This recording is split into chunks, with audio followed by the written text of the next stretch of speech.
Hey everybody, and welcome to another Blizzard Watch Plays type deal. I am Matt. I'm the GM for this particular session. We are playing the Pathfinder 2 adventure, Rise of the Runelords, although I had to convert it to Pathfinder 2 because my version is Pathfinder 1.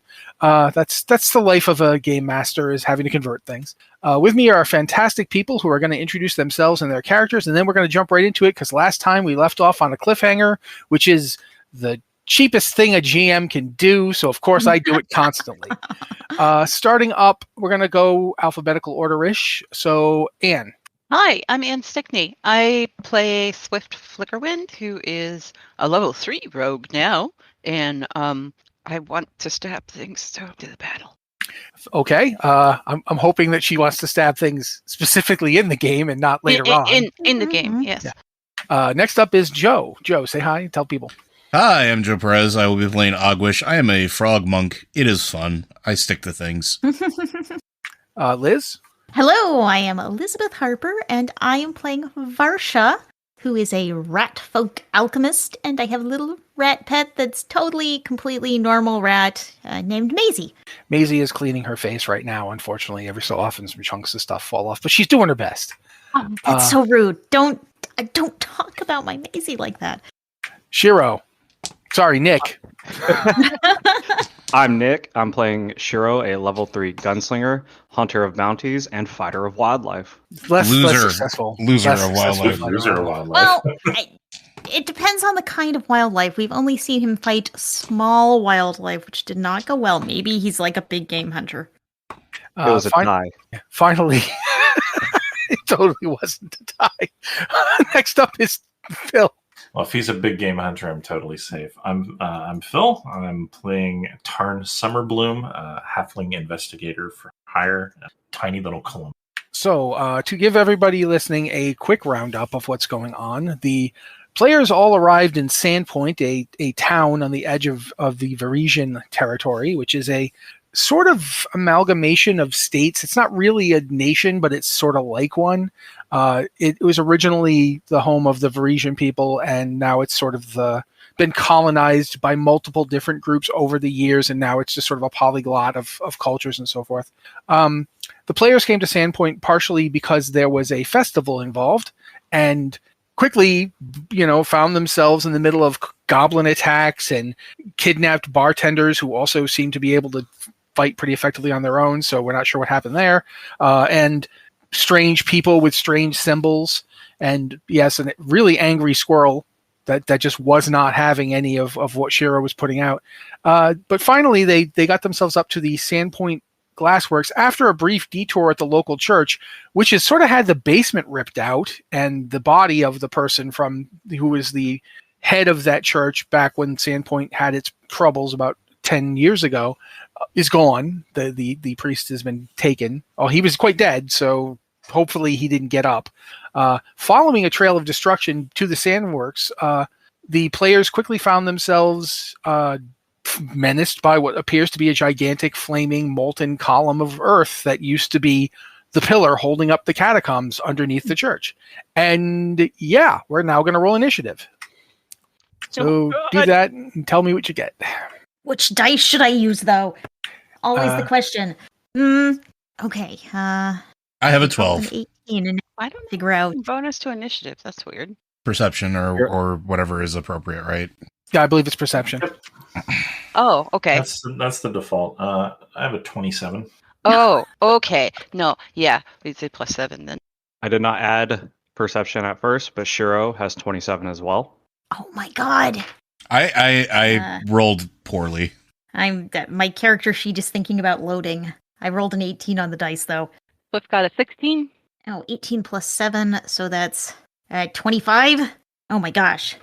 Okay, since two of you have 27, I'm just going to pick one of you to go first. Shiro. All right. So if I remember correctly, there is a giant magma monster that's got a glowing symbol on the side of it, correct? That's correct. If you look at the map I put in the chat there, you're in the long room to the north of the map. The one with the orange stuff in it, yeah? Yeah. The party is basically arranged around that literal divot full of molten rock. In this case, it's molten glass. It's not lava. It's molten By glass. the red exclamation point thingy? Or what? Red No, glow? the middle half circle, I believe, right? Yes, it's a middle half circle, yes. Oh, the middle bit. Okay. Yeah, and the above that molten glass, there's a kind of bell, and basically attached to that bell with rope is the body of Ameko Taijutsu. And me. Don't forget, I'm on top of that bell with them. Yeah, That's you're right. on. You That's jumped right. up. That's correct. Agwish is up on the bell, coming up out of the ground, literally where for lack of a better word, I would call it like an alcove with the 3 windows. That's like almost directly in front of it. That's 5, 10, 15, 20, 25. 25 feet away is where the thing has literally punched up out of the ground. And it looks like an enormous column of rock. Basically, it doesn't look like a natural formation. It looks like a carved pillar. It's got like fluting on the top, and it is, but it's got like the weird symbol on the side of it, and it is seething like bright red, like fire red. So it was a big flaming pillar inchworm. Yes. Great. Okay, I'm Totally fine. gonna shoot it, Okay. and that's gonna be. So remind me again. This one is just like the D20 to hit and then damage, much like 5e, right? It's pretty similar. All right, cool. So that is The gonna difference be, is how criticals and stuff work, but we'll see if we need that yet. okay. That's gonna be 16 to Okay. hit. 1 second. All right. Roll damage. Roll damage. Okay, it's gonna be This is with flintlock pistol, so it's gonna be 1d4, and that is gonna be 3. Okay. Describe what you were aiming for.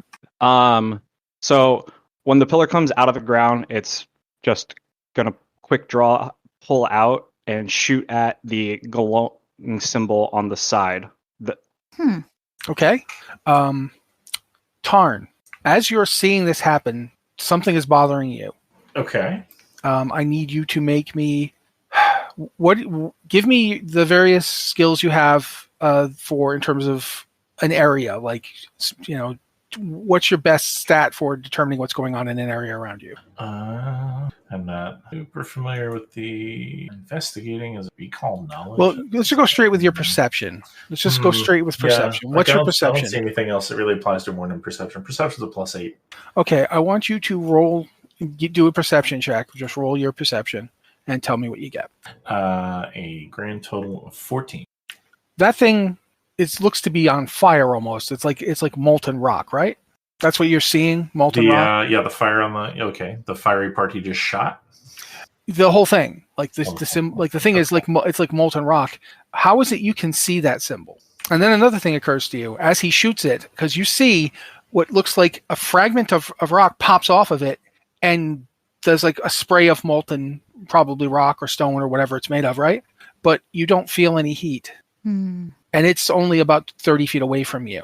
Yeah. If it could melt through the floor, why don't you feel the heat? This is extremely suspect. But that's done. Shiro, you've successfully shot it seems. And now, Tarn, you're up. Yep, now it's time for the weird ways that investigators fight. So it's rather than striking, I'm going to devise a stratagem, which there's a lot of words to describe it, but if anybody has seen those terrible Robert Downey Jr. Sherlock Holmes movies where combat slows to a crawl and he's basically doing mental math the whole time, Easy. That's exactly how I pictured devise a stratagem, because I choose a creature, roll a d20, and if I strike it later in the round, I have to use that roll. But when I make that substitution, I use my intelligence strength. So I'm going to study. I'm already studying this weird molten creature, so I guess I'm going to try to attempt to find a better place to stab it. Okay, I rolled a 13 on the devise a stratagem. Okay. As you are devising a stratagem, since you invoked the terrible Bob the Victorian Ninja movies, as my wife calls them, what happens is you start running through all the variables in your head. And then that thing you noticed earlier keeps popping in, and you realize every time you run a variable, you see Ogwin, one of the variables, Ogwish jumps down, but can't connect with it. Another variable, you see Swift firing at it or stabbing it, and it's not working. And you're like, what the? Why isn't this? Okay, rewind, do it again. And then you realize that it's not there. It looks like it's there. Illusionary pillar. It feels like it's there, but it doesn't have all of the feeling it should have. For instance, there's no smell of melting stone or glass. There's no heat. And then you realize, and you don't have a lot of time on this, but you do have your round. Ogwish is about to get stabbed in the throat because that's not Amiko up there.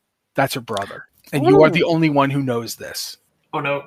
So now what do you do? Well, keep in mind you can use your int and stuff for any attacks you do because you just did the whole thing. Yeah. Okay.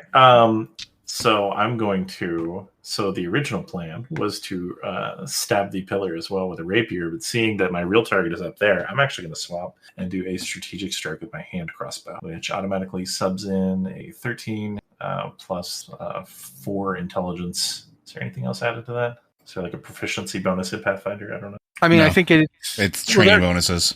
Yeah, there's training bonuses. Training bonus. But generally speaking, at our level, you're not really going to have much of them unless you are like an expert. You start in trained, so you're already getting your bonus. Okay. Yeah, not trained in hand. So then just the 13 plus. He's showing me a plus in demiplane. I'm not sure where that's coming from. Well, don't worry about it if that's what it says. So, Yeah, that's fine. yeah, that'll hit. Yeah, I'm going to attempt to take a snap off a shot at this dude who's about to murk my newfound frog friend. Yeah. As the crossbow bolt goes up, you see his arm come out and attempt to just deflect it away, but you're precise enough that you actually get the hand. Like, instead of him wrapping his hand around the dart or knocking it back, you manage to put it between the webbing of his fingers. Ew. Yeah. So that's 7 damage right to his hand. Yeah, he does not like that. He's like, ah! And Ogwish, as you see, like, you're literally about to like undo the ropes or do something to help Amiko. You see her hand twitches for a second, and then suddenly it's a different hand with hair on the back of it and a large bronze ring that looks really like a leering, grinning monster face, and a crossbow bolt in between the pad of the hand. And there's a man there who was holding onto the rope. He wasn't tied to it, and he was about to try to stab you in the face. Okay, then. You see all that go in a moment, and he's cursing as his blood is dripping down his hand. You all, the pillar thing is gone. There's no hole in the ground. There's no pillar. It's just gone. And he's cursing and goes, "Filthy little things." The bell is real, though, right? Oh, yeah, you're on a bell. Okay. And he reaches up. I mean, he doesn't reach up. He looks up and yells something in Goblin. Do any of you speak Goblin? I actually don't know my languages, so Okay. I don't think Wait, that. how do I tell where my languages are? I do speak Goblin. Okay. You hear him yell, "Cut it!" And, okay. Got it. Yeah. Everyone around here, you hear like several goblins are like up there on the wooden pillar that's got the ropes tied to it to hold this bell up, and they all make rounds to attack the ropes. Give me 1 second to roll this. Funnily How enough. far away? Go ahead, I'm sorry. Liz. How far away? How far away are the goblins from us? They're about 40 to 45 feet above you. Okay. Mm-hmm. I mean, I could say another 5 or 10 feet direct diagonal. It doesn't really matter at this point. They're about 45 feet up. But they all make their attacks, and 3 of them miss, but the other 4 hit the ropes, and all but 1 ropes are successfully severed. So the bell goes, it drops a solid, 2 feet, and you hear the last rope is going, pop, pop, pop, pop, pop, pop, slowly breaking. And then that goes to, now that that's happened, Varsha, it is your turn. Okay. So, sorry. How many goblins are up there? You can see 8. Wow. Okay. I'm saw just three attacked. You saw 3 miss completely with their attacks. 4 others hit, and that's why of the multiple ropes, most of them got cut, but not all of them. I've got my hand crossbow. I'm gonna take 2 actions to dip my hand crossbow bolt in giant centipede venom and load it. Okay. And then I'm gonna shoot the guy with my hand crossbow. Which guy? The guy that was about to attack Ogwish. Okay. Yes. That Tarn just shot. I'm gonna see if I can put another crossbow bolt in him. Okay. I rolled a 15. That is not going to hit. He manages to basically, while holding on to the rope, he manages to swing slightly to the side, and you actually ring the bell. It does out a really interesting noise because it's got both Ogwish and him on it, so it's muffled to a degree, but it's a very well-made bell. So it goes bling, ding, ding. Just makes like kind of an echoing sound. That was not what I meant to do. What is wrong with this thing? Like, slap my crossbow. I'm done. That's all my actions. Alrighty. I believe next up is Swift. Yeah. Okay, so we've seen this guy. He's like actually a dude now. And Based on his appearance, he is most likely Suto Kaijitsu, the brother of Amiko. Okay. Remind me, how does sneak attack work? Is it like in D&D where if they're engaged with somebody else, then you can, or no? It's not the same. So the way that combat works in this is you can do things to give assistance or bonuses of degrees of success to people. Like you can basically add pluses to hit or take away success at hitting if you're looking for defensive flourishing, but it's not the same as like advantage or disadvantage as it is in 5th edition. So you can sneak attack, but I don't know how I trigger sneak attack. So sneak attack is, give me 1 second, because I have the archive. Because I don't have that like right in front of me right now. Okay, so sneak attack is if you are skilled and opportunistic using your sharp wits and quick reactions, you take advantage of your opponent's missteps and strike when it hurts most. At first level, your class gives you an attribute boost to dexterity, blah, blah, blah, blah, blah. You increase your number of maximum hit points. Where is the... Like, all of my weapons have a thing on it that says sneak attack that I can, like, click if I activate it, but I don't know how I, like, make that happen. Yeah, when your enemy can't properly defend itself, you take advantage and deal extra damage. If you strike a creature that has the off-guard condition with an agile or finesse melee weapon, an agile or finesse unarmed attack, or ranged weapon, or a ranged unarmed attack, you deal an extra 1d6 precision damage. So currently he does not have that condition on him. You have to be able to catch them unaware, which usually means striking from the shadows. Stealth, or something with stealth. Okay. And I don't think I was stealth or anything like that. So cool. Fine. That's cool. I'm just going to whip out my crossbow then and like fire off a shot at this guy. Okay. 19 plus 8. That's going to hit. 27, yeah. And I said D8. 8. 8 points of damage. That, like, he again tried to do something to prevent it from striking him. But yeah, no, you get him in the knee. And he just took an arrow to the knee. Yeah, he's like, oh God, now I'm gonna have to be a town guard. And you know, he's not, is he a human or is he? He is a human. He's exactly the same ethnicity as Shiro and Amiko. So human, not a half elf, not anything like that. No, he is a human. Okay. He is from Tianza. Okay. He actually looks a lot like his father, just younger and seedier. Yeah. Like this is a dude who hangs out in really crap bars and drinks a lot and complains about his fate. But yeah, you just got him in the knee. Didn't like that. Do we get bonus actions or anything like that with this? Or You is got it 3 actions. You Three get action? You get 3 actions. Every time you do an attack, you take a -4 penalty to the next attack roll. Yeah. But you can and you do that for each successful one. You can attack 3 times in a row if you so choose, but that also eats your movement as well. Yeah, you basically, instead of having action, bonus action, and movement, you have 3 actions. You could go attack, move, and then attack again. You could, attack. You could attack, move, and then do something else that requires an action. Are we standing near anything that could be like hidden under or like by tables or anything like that? Looking at the map, you could try to hide. Basically, there's a group of like large stone benches. Like you can kind of see them in the middle of the room. You could move out to one of those and then try to hide behind it. You could do that. It would be movement, and then you'd make a stealth check. Roll. Okay. Yeah. But there's nothing immediately next to me that I can just like. No, you'd need to move. Okay. Because where he is, he's almost directly above you. So you could squat down next to this like kiln with all the molten glass. But he would definitely see me. Yeah, you're just there. Like there's nothing blocking him. I'm gonna move to. Okay. Are we by that window that has like the two little brown things in the middle of it? The one right in smack in the middle of the screen of the map. Yeah. If you go straight north and east from where you're standing, you'd be right there. It's okay. It's that what one are those brown things by the window? Those are actual tables, like wooden tables, but they're not particularly big ones. They're big enough for like one person to stand at.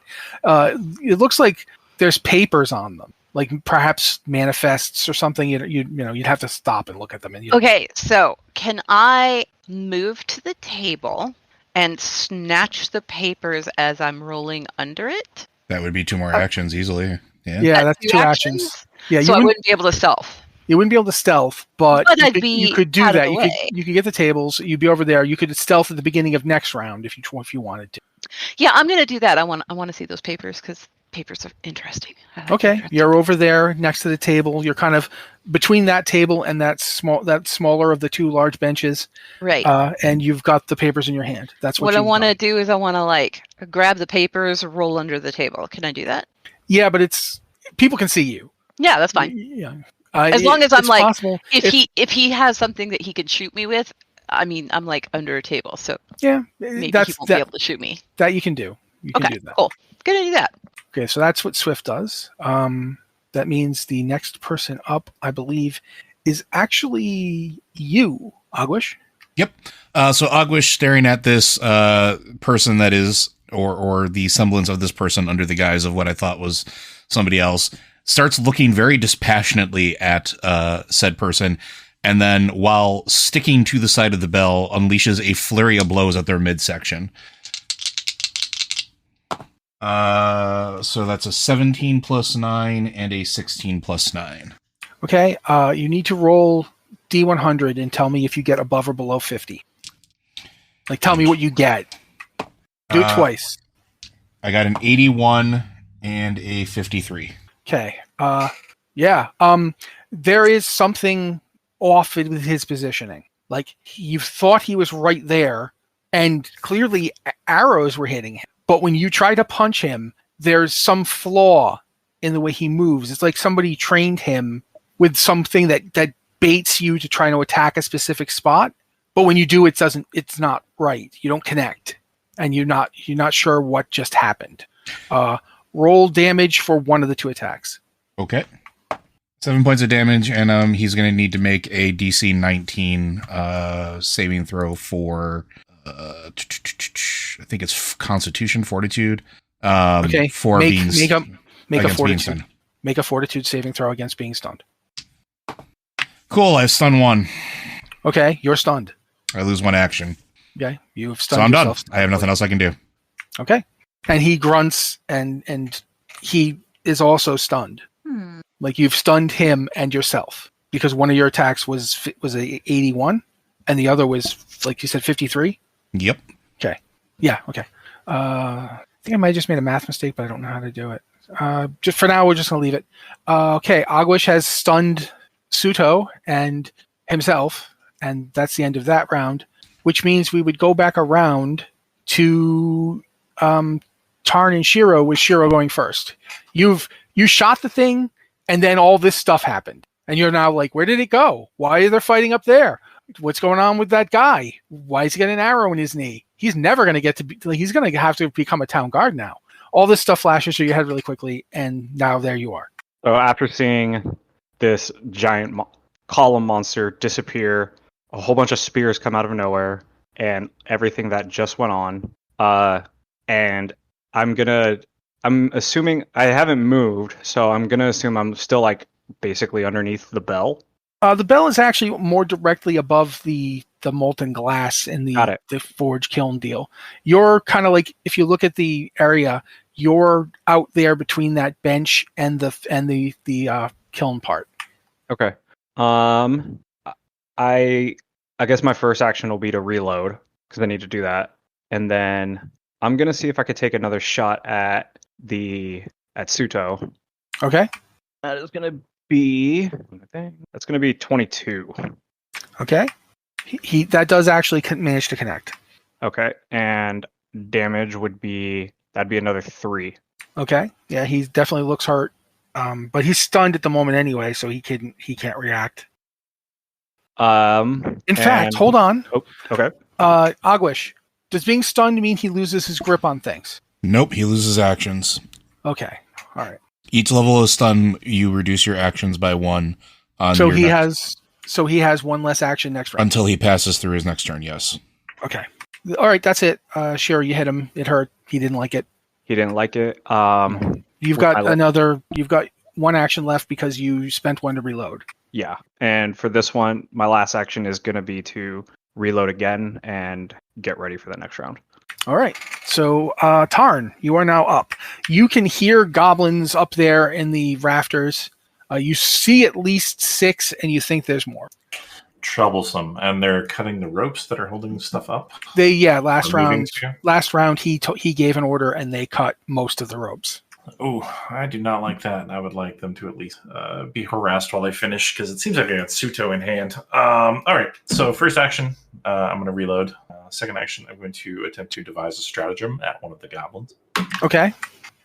Rolled an 8, and I took the time to figure out where my bonuses are coming from now. The one I devised the stratagem on, I'm going to attempt to strike, which would be 8 + 9 for 17. Okay. Yeah.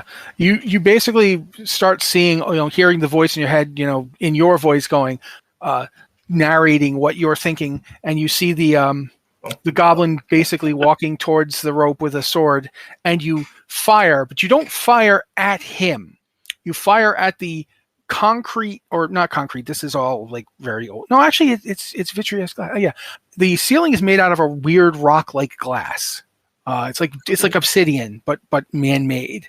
And you fire in such a way as you bounce off of various structures up there, like one of those really annoying games where you're trying to shoot somebody and if you have to get the right bang, bang, bang. Like a really obnoxious trick shot to do it. Yeah, and finally the lead projectile, the little ball, it comes spiraling over, and he goes very cleverly and blocks it with his weapon. But in doing so, he's now completely off his position, and he plummets into the molten glass.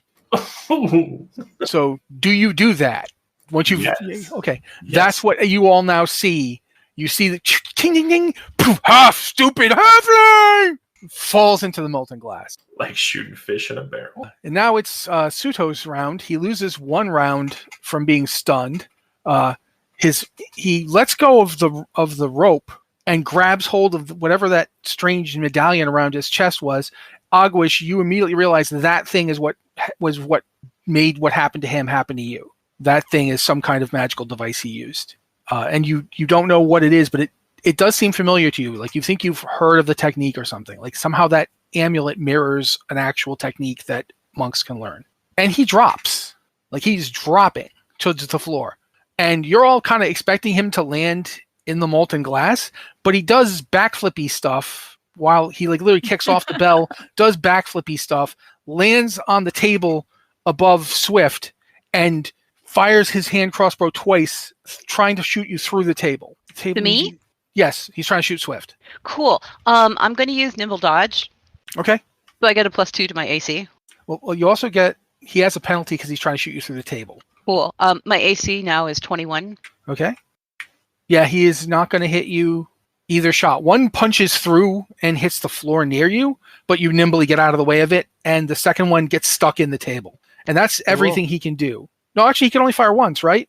Yeah, because he only has 2. Yeah, Joe. He moved, so that was his one action, and then the shooting would be the second one. So he's out of actions until next turn. Yeah. So he doesn't. One of them goes through the table, and you manage to avoid it, and that's it. That's all he can do this round. So he is on top of the table trying to shoot you. Is he on top of the table that I am on? Yes, under? Literally on top of it. Yeah. Oh, fun. And now it is Varsha. You saw that happen. Okay. Oh, wait. No, the goblins. I'm sorry, the goblins. Oh. Okay. 3 of them decide we're going to still attack the rope. And so they do, and one of them hits it, which cuts through it, and it begins its descent to the floor. We will pick up on that when Aguish goes. It's a good thing I took some new feats about specifically around falling into the ground. Yes. However, there is the molten glass you also have to deal with. Yeah. Varsha, 4 of them are attacking you. 3 of them aren't going to even come close. Yeah. Okay. They're throwing spears or shooting arrows. The 2 shooting arrows don't even come close. They just, one of them throws a spear and it skids off somewhere. The other one rolled a 20. Is that enough to hit you? Oh, yes. Okay. So you take... Okay, no, that's not right. Wrong. You definitely didn't... No, okay. You take 4 damage. I'm using a calculator here, and I said 444 damage, and I'm like, what? That's a lot. That's a lot. High. And then Varsha explodes. No, you take 4 damage as the spear comes down, and you can decide where it hits you. For 4 damage, it probably grazes me somewhere. Yes, but it does get you, and you're like, ow! I hate when I feel pain. That's not good.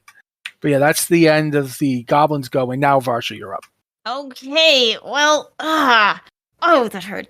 I'm gonna try to poison this guy again.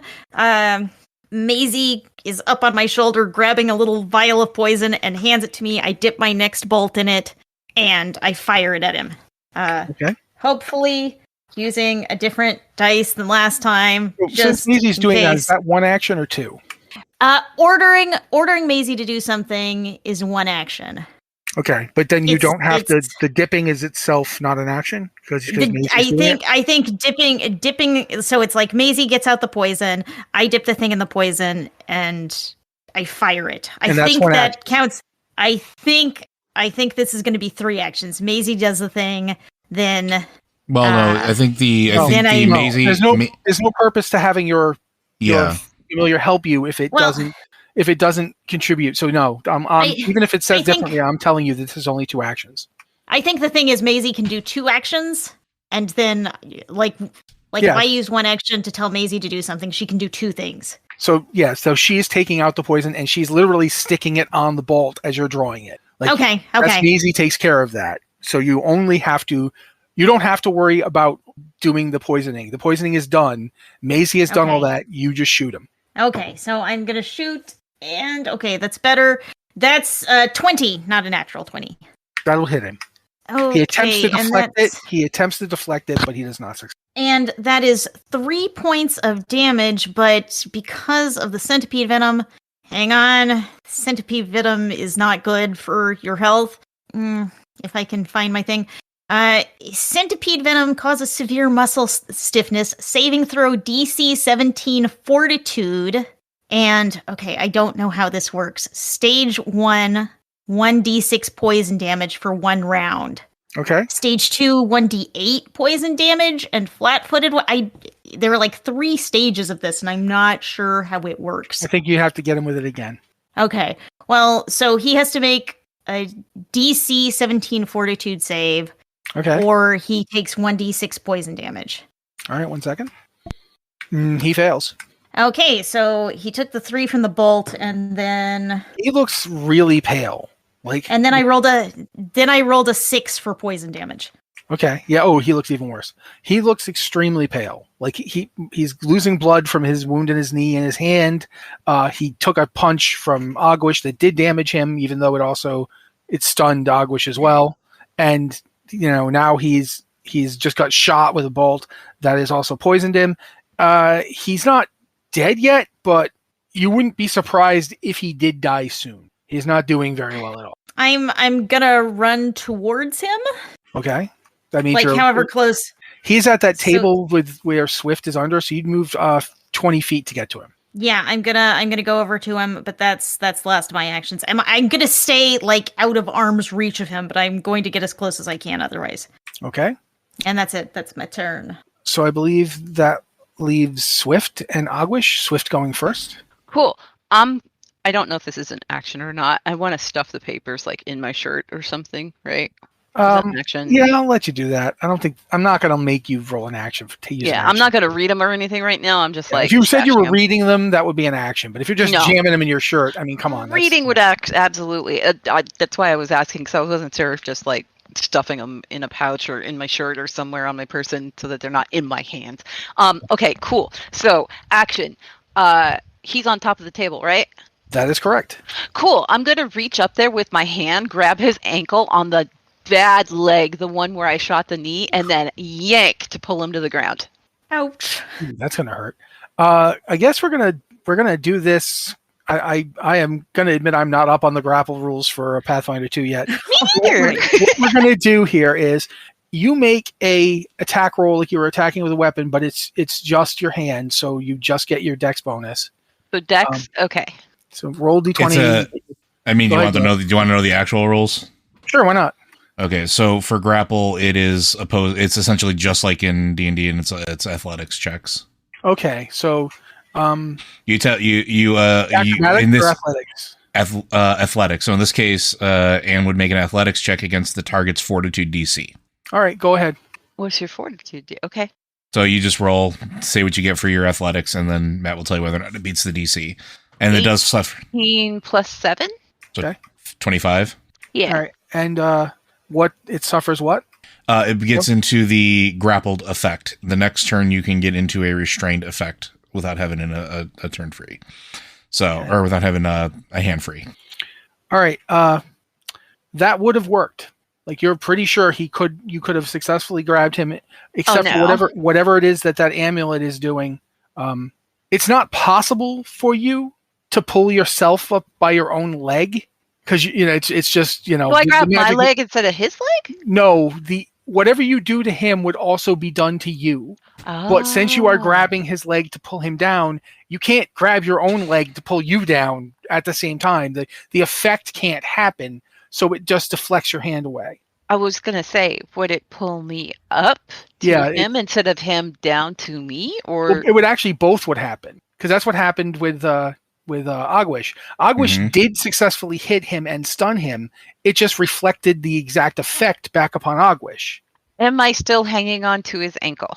No, because you didn't get a grip on his ankle, because the magic was like, this doesn't make sense, so just shoved your hand off. Okay, so action 2. I am going to point my crossbow at him. I'm not going to take a shot, but I am going to say, where's your sister? Okay.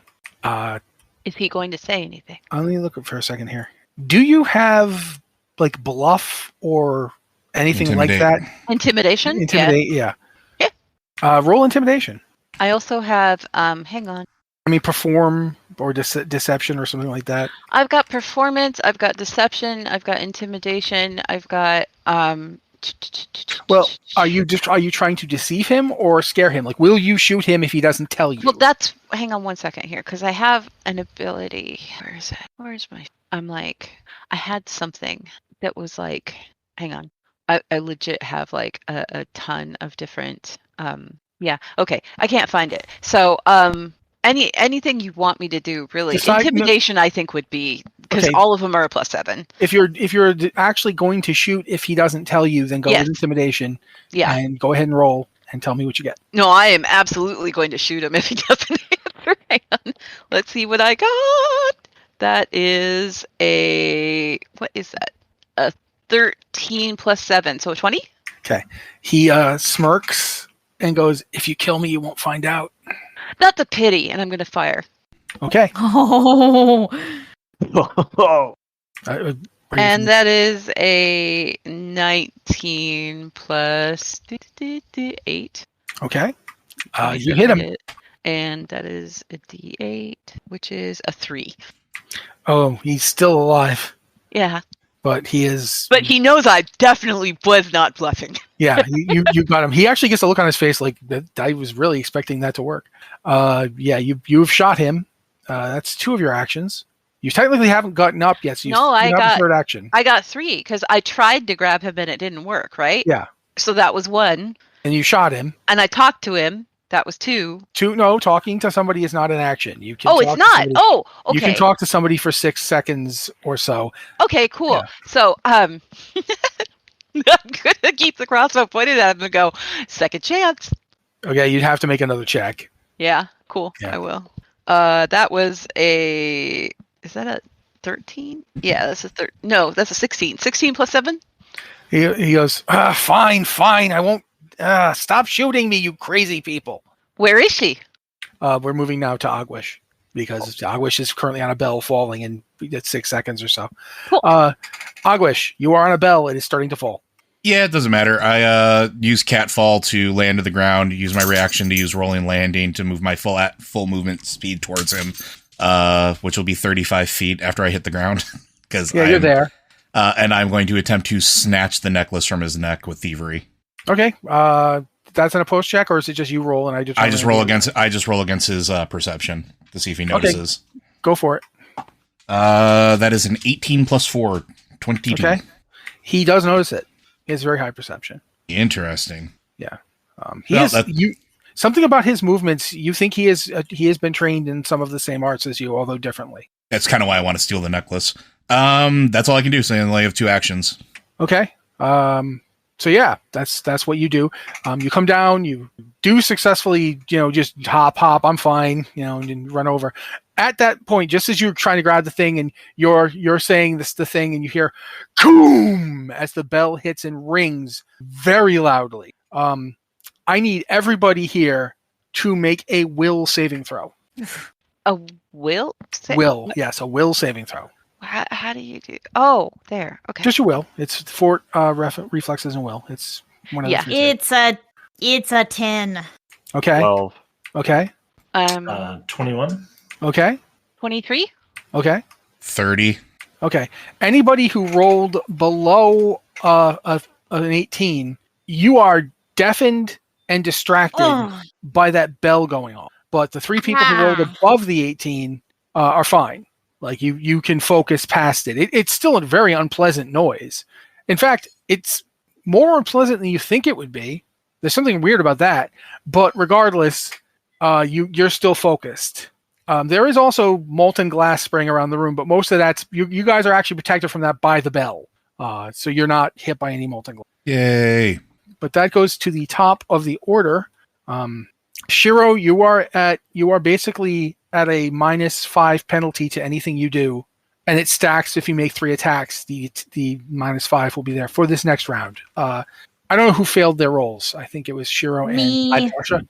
Yeah, Shiro and Varsha, you're both Correct. at -5 to things you do because Ouch. your head's ringing and you're deafened and it's like oh geez sort of thing. So yeah, Shiro, you're up -5. All right, so I can do my best to focus through just the concussive sound waves, making my brain rattle against my skull. And so Shiro's got his hands up. He's on the table. Yeah. He's still on the table. He's kind of down on one leg on it, and he's like, "Yeah, all right, fine, whatever. I'll talk." That's where he is. And so this is just a question: are the goblins? Yeah, one of them went into the molten glass, and if it survived, which didn't seem likely, it just got a big bell dropped on it. So you're pretty sure that one's gone. But there's at least, you look up and you can, even through the watery eyes and so forth, you think there's at least 5 or 6 more up there. All right, I'm gonna try my best to focus and shoot at one of the ones that I can see. Okay. So that is a 19 plus 11 minus 5, which is 25. Okay, yeah, that's still going to hit. So you roll damage. That's gonna be a 5. Okay, one goblin goes, "Ah!" and just drops off of, he just falls off of the piling of wood that he's on between the 2 big stone things that hold up the ceiling, and just drops and hits the ground. He doesn't hit the lava or the bell, thankfully. If you hit the bell, you don't know if you could handle that. But he just smashes into the floor and just sort of lays there, dead. You think he's dead. I mean, he might not be, but who cares? So yeah, you did that. Awesome. And with the second action, I'm gonna run to this, just take a step over to this table, the stone table to the left over here, and kneel down and reload again. Okay. That'll So be my that's all right. Tarn, you are not distracted. Although it wasn't fun. That was a really nasty sound, but you're not distracted. It was an extremely beautiful sound, but I'm hyper focused on these goblins, and I would like to try to shoot another one out of the rafters. Okay, you doing that thing again? Yep, gonna reload, devise a stratagem, and then fire. Assuming I Okay. don't roll terribly bad. So let's see, devise a stratagem. I roll a it's hard to read. A 10. So the strike would be a 19. Okay. You realize that all the work of cutting the bell and sending it crashing down meant using like axes on a big wood piling, and the vibration of the strikes and the axes biting into the wood and all that. It occurs to you that there's the way that the wood is attached here is similar to a Tianza technique of fitting wood with just pins made out of wood. It's just wood. There's no nails. There's nothing but the wood supplying the other wood. It's just fitted in so perfectly. And ordinarily you'd be like, wow, that's some really good craftsmanship. Now you are, if I shoot that thing with all that axe damage, I'm pretty sure I can pop it out. So you do. And as it pops out and the pillar becomes a missile descending down into the molten glass with a hapless goblin trapped on it, like he's riding a rocket down to the ground in Dr. Strangelove. The wooden piling takes him into the molten glass, and there's a loud bang and a loud bong from the bell.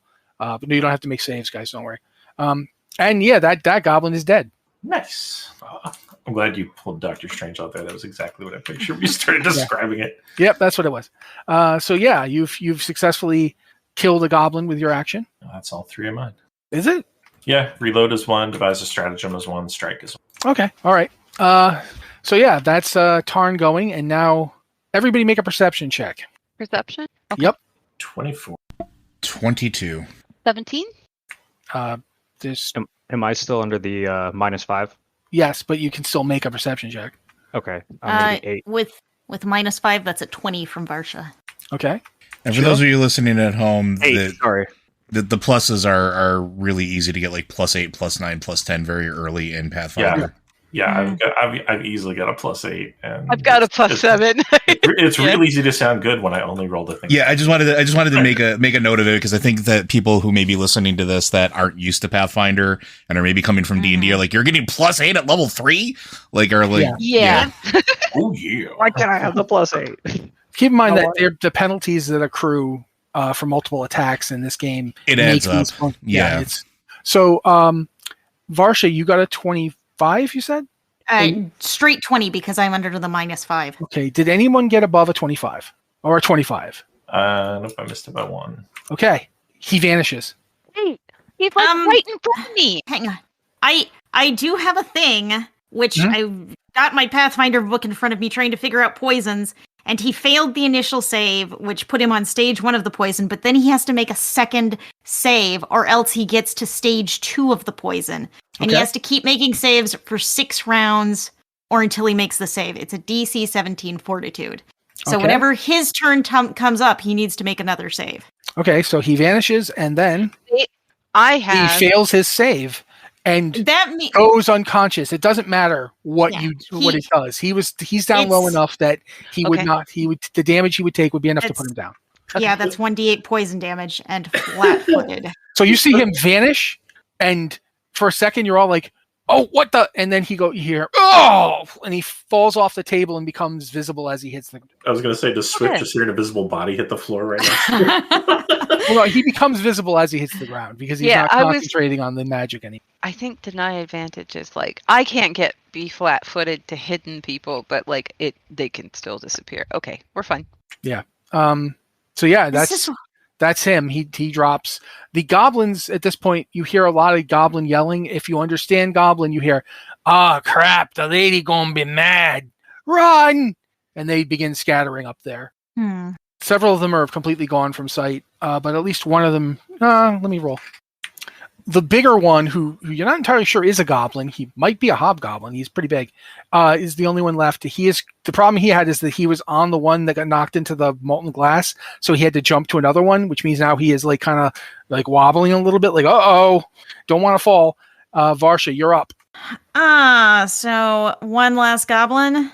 That you can see. The others, if they're running. You don't know that they're running, but Tarn does. You can assume. You can make a good assumption that they are running because. I I have a high intelligence. I'm going to assume I can figure this out. I know there were goblins up there. I'm going to shoot at this last guy. Okay, go for I it. rolled 27 to hit. That does hit him. And that's 1d6 of damage. That's 5 points of damage. Okay, and you didn't say anything about poisoning the shot. So. No, I didn't. I'm out of poison, so. Okay, you hit him. It looks like it was unpleasant, but he is still looking for a way down, and yeah. That's but I can do that again. Yeah, at a -4 each time. At a -4. So I'm gonna assume -4, that, and then if you do it again after that, it's -8. Correct. Okay, I'm gonna assume that Maisie is like loading my crossbow. I think that's a thing. Okay. Like, yeah. So Maisie loads my crossbow. I fire it. Maisie loads it again, and I fire again with a -4. But I rolled a 7. That's not gonna 7 plus 8. -4. Yeah. That's no, that doesn't hit. That's 15 -4, so 11. Okay, well, I give it a try. That's all I can do. All right, you don't get a third shot. No, because I have to tell Maisie to do things, and that takes an action. Okay. She loaded my crossbow twice. Okay, so yes, I think net-wise you save an action by doing that. Yes, you still having a familiar is a thing. All right, but I think that's it. You shot him once, and it like you're, and then the next one it hits something up there. You don't know what. But that's your go, and yeah, I'm gonna do okay. Ogwish. No, sorry, Swift. Then Ogwish. So, Varsha, you were firing at a goblin up there? Yes. Goblin or hobgoblin? It's kind of hard to tell. Kind of like looking at the dude and then looking at the goblin, looking at the dude. Pull out my crossbow, fire at the goblin. Okay. That is I should use the different dice. 15 plus 8. Oh, that'll hit. Yeah. The D8. 2 points of damage. Yeah, he is now starting to look like a goblin pincushion or possibly a hobgoblin pincushion, but he is far from dead. He's clearly got not the main guy, but not just another goon energy to him. Like maybe the henchman. You're not sure, but definitely more than the average goblin. He is looking around like he's trying to figure out a way down, because the way he originally would have run fell into the molten glass, and so he's trying to come up with something new. But Ogwish, you're up. Wait, that was only one action. That was one action. Yeah, I thought you were doing something else, and that's my bad. Go ahead. No, it's all good. Okay, so that's fine. Whatever. I'm going to look at Mr. Dude that fell over here. Is he breathing? Yeah, I'm just going to say yes. Yeah, okay. I could make you make a perception check, but it's pretty easy to tell if someone is breathing. Hey, that's the only thing I care about is he breathing or is he dead? If he's breathing, cool, he's still useful. I'm going to pull out those papers and glance over them. Okay. That's an action then. Yeah. I'm going to say investigation. That's a skill, right? I keep forgetting if it's a skill in this system. I don't have an investigation. Okay. I have it's perception, obviously. Perception, yeah. Yeah. I'm going to say for right now, we'll just use perception. Okay. Go ahead and make a perception check to see what you get out of this. Cool. Do you mind if I move on to Ogwish and then we'll talk about it after? Because I don't. Yeah. No. Go ahead. Okay, Ogwish, you have your actions and you have all 3 of them this round. Yep. And yeah, that one. You know what's going on. 1. I'm taking every weapon and item off this guy that I can in quick succession. Okay. I'm going to say you can get 3 things with 1 action. All right. So weapons. I'm definitely taking that necklace off of him. Okay. And then anything else that looks shiny and important, I'll remove from him. The second thing I'm going to do is secure him, so tie him up in a way that I hope that he cannot get cannot escape have from. rope? Yes, I have an adventurer's pack. Okay. Or the equivalent therein from the gear purchase list. I'm gonna say make a perception check to see how well you think you did to tie him up, because I don't know that basically it's like a grapple while he's unconscious and you're not actually holding him. So I'm gonna say use perception to see how well you tied him up, just to see how well you think you did. Dirty 20. All right, you're pretty sure he's tied up well enough that it would take him at least a couple rounds to get out of that. And then third, I'm going to position myself so that I can watch him while also keeping an eye on Pincushion Boy. So basically put him between us so that I can keep an eye in case he tries to escape. Yeah, you step kind of over him towards the windows, and you like turn, and you're now like facing over him. Yeah. So that's my. I'll take that step, and then I'm done. Okay. So that's Aguish, right? Yep. And that's everybody. So we go back around to Shiro. Did you want to talk about this? Oh, right. Okay, yeah. Rolled the 13. The papers. Perception is +7, so it's 20. A lot of the papers are just papers that should be here. Like, we got this much glass. We have this many orders of glass. We've got this much to do, so forth and so on. But one of them is not. One of them is written in a very different hand, and you're not sure. It doesn't look like a lettered person, but it doesn't look like someone who's been relatively well educated, but doesn't seem to have paid much attention to it. I'm gonna get an image and put it in the chat so you guys can read it. So talk amongst yourselves while I'm doing that. Okay. I will say the one thing that I've come to appreciate about Pathfinder 2nd Edition, as we're kind of filling space here, but also just idle thoughts, is because your single rolls tend to be higher when you're not doing a cluster of actions, it really does feel like you're an experienced adventurer, even at early levels, which I think is something that a lot of games fail to capture. Yeah, I kind of dig it. Right? So, because I was thinking about that the other day, I was talking about different systems with folks at the shop, and we were like, what makes you feel empowered? And even if it means nothing in the long run, like rolling a 20 on perception or rolling a 27 on initiative when you're level 1, 2, or 3, it makes you feel like you are an adventurer, because when you see all the classic stories and movies and stuff like that in the media that portrays it, you are, by the time you're in battle, you're good at what you do, or at least you should feel like you're good at what you do. Oh, look, a thing. Can I read this? Yeah, that's the only paper that seems different. The rest are all invoices and inventories, and there's one nasty letter. Loud? Yeah, if you want to, go for it. The raid went about as planned. Few Thistletop goblins perished, and we were able to secure Tobin's casket with ease. Oh, Tobin's the guy! While the rubes were distracted by the rest, I can't wait until the real raid. This town deserves a burning, that's for sure. And there's a map with an arrow pointing at... Oh, Rip Nugget seems to favor the overwhelming land approach, but I don't think it's the best plan. We should get the Quasit's aid. Send her freaks up from below via the smuggling tunnel in my father's glass works. Wait! And then invade from the river and from the glassworks in smaller but more focused strikes. The rest except Bruthasmus agree, and I'm pretty sure the bugbear's just being contrary to annoy me. My love's too distracted with the lower chambers to make a decision. Says that once Malfeshnikor's released and under her command, we won't need to worry about being subtle. I hope she's right. My love seems bent on going through with it. Nothing I could say convinces her of her beauty. She remains obsessed with removing what she calls her celestial taint and replacing it with her mother's grace. Burning her father's remains at the Thistletop Shrine seems to have started the transformation, but I can't say her new hand is pleasing to me. Hopefully when she offers Sandpoint to Lamashtu's fires, her new body won't be as hideous. Maybe. I'll luck out. Succubi are demons too, aren't they? Well, that's a thing. Tobin's daughter. Tobin's daughter is doing all this stuff. What? Okay, and this is the father's glassworks. Who owns the glassworks? Do I know that? Yeah, it's the father of Amiko and Suto. The father of Mr. Dude laying on the floor here. Mm-hmm. Okay, and his girlfriend is the daughter of the... Okay, cool. Thank you.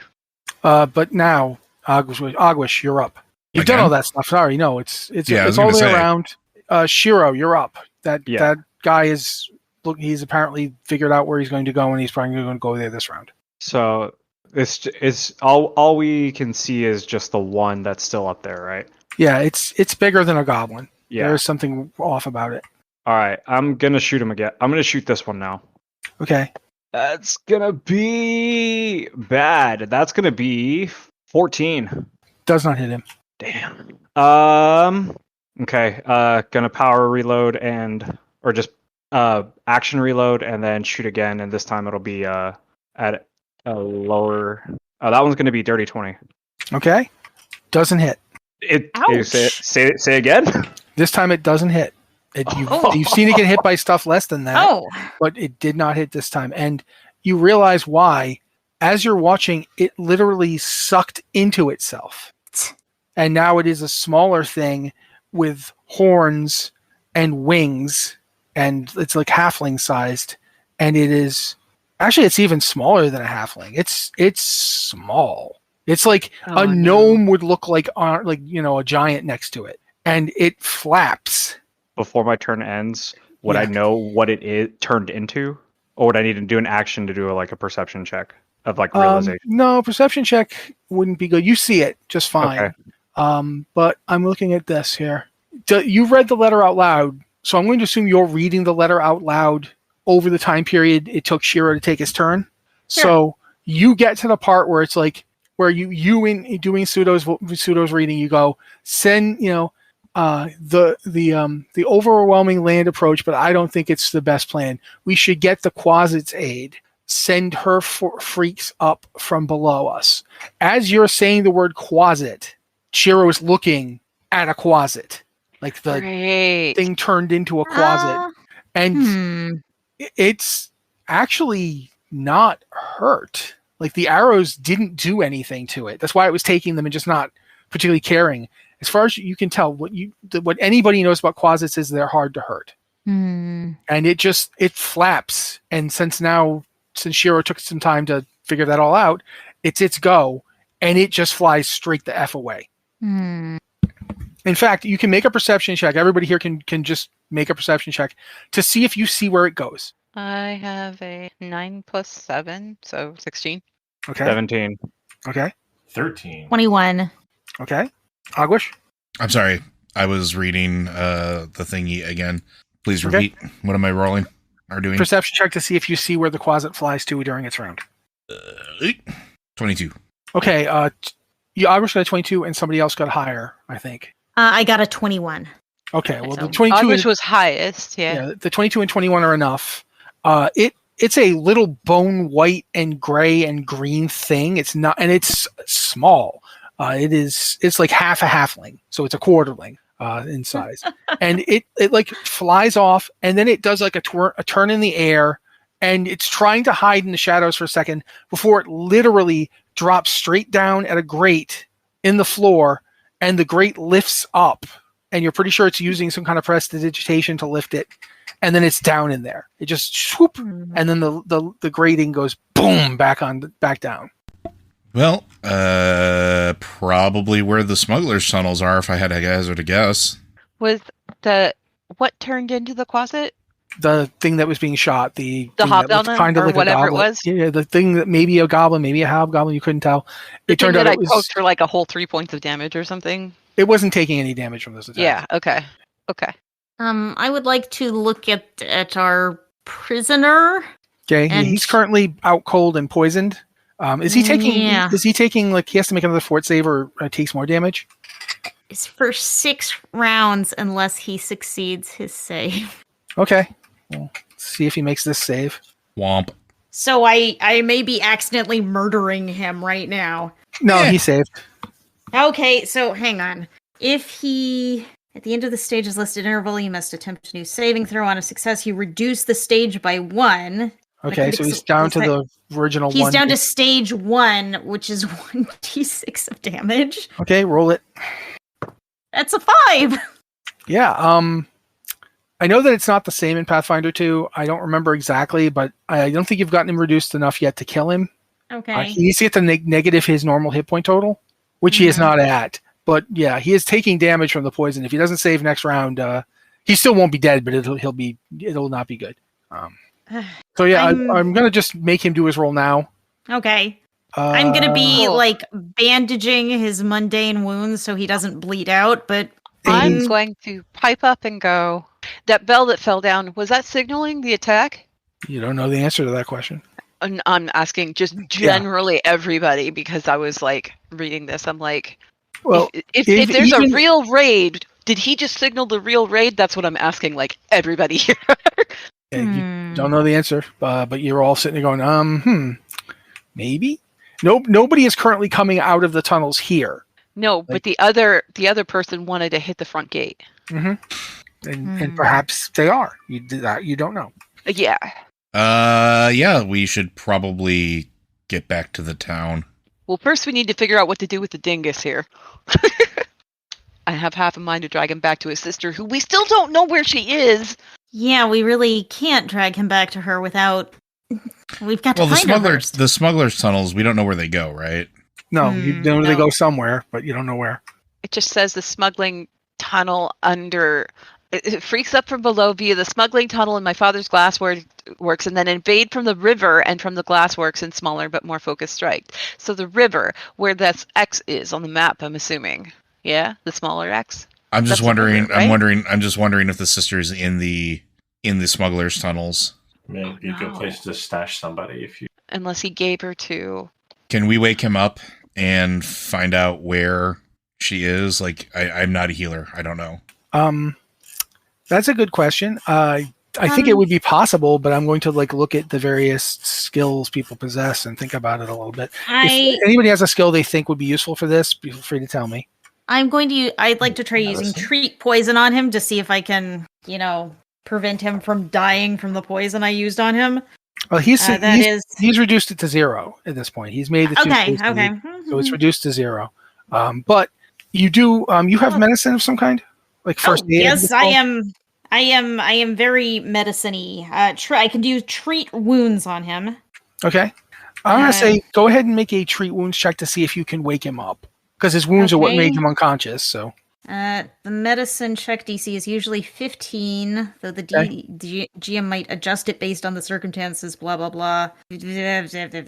Okay, I rolled a 12, so that's going to be... that's a 23. That is enough.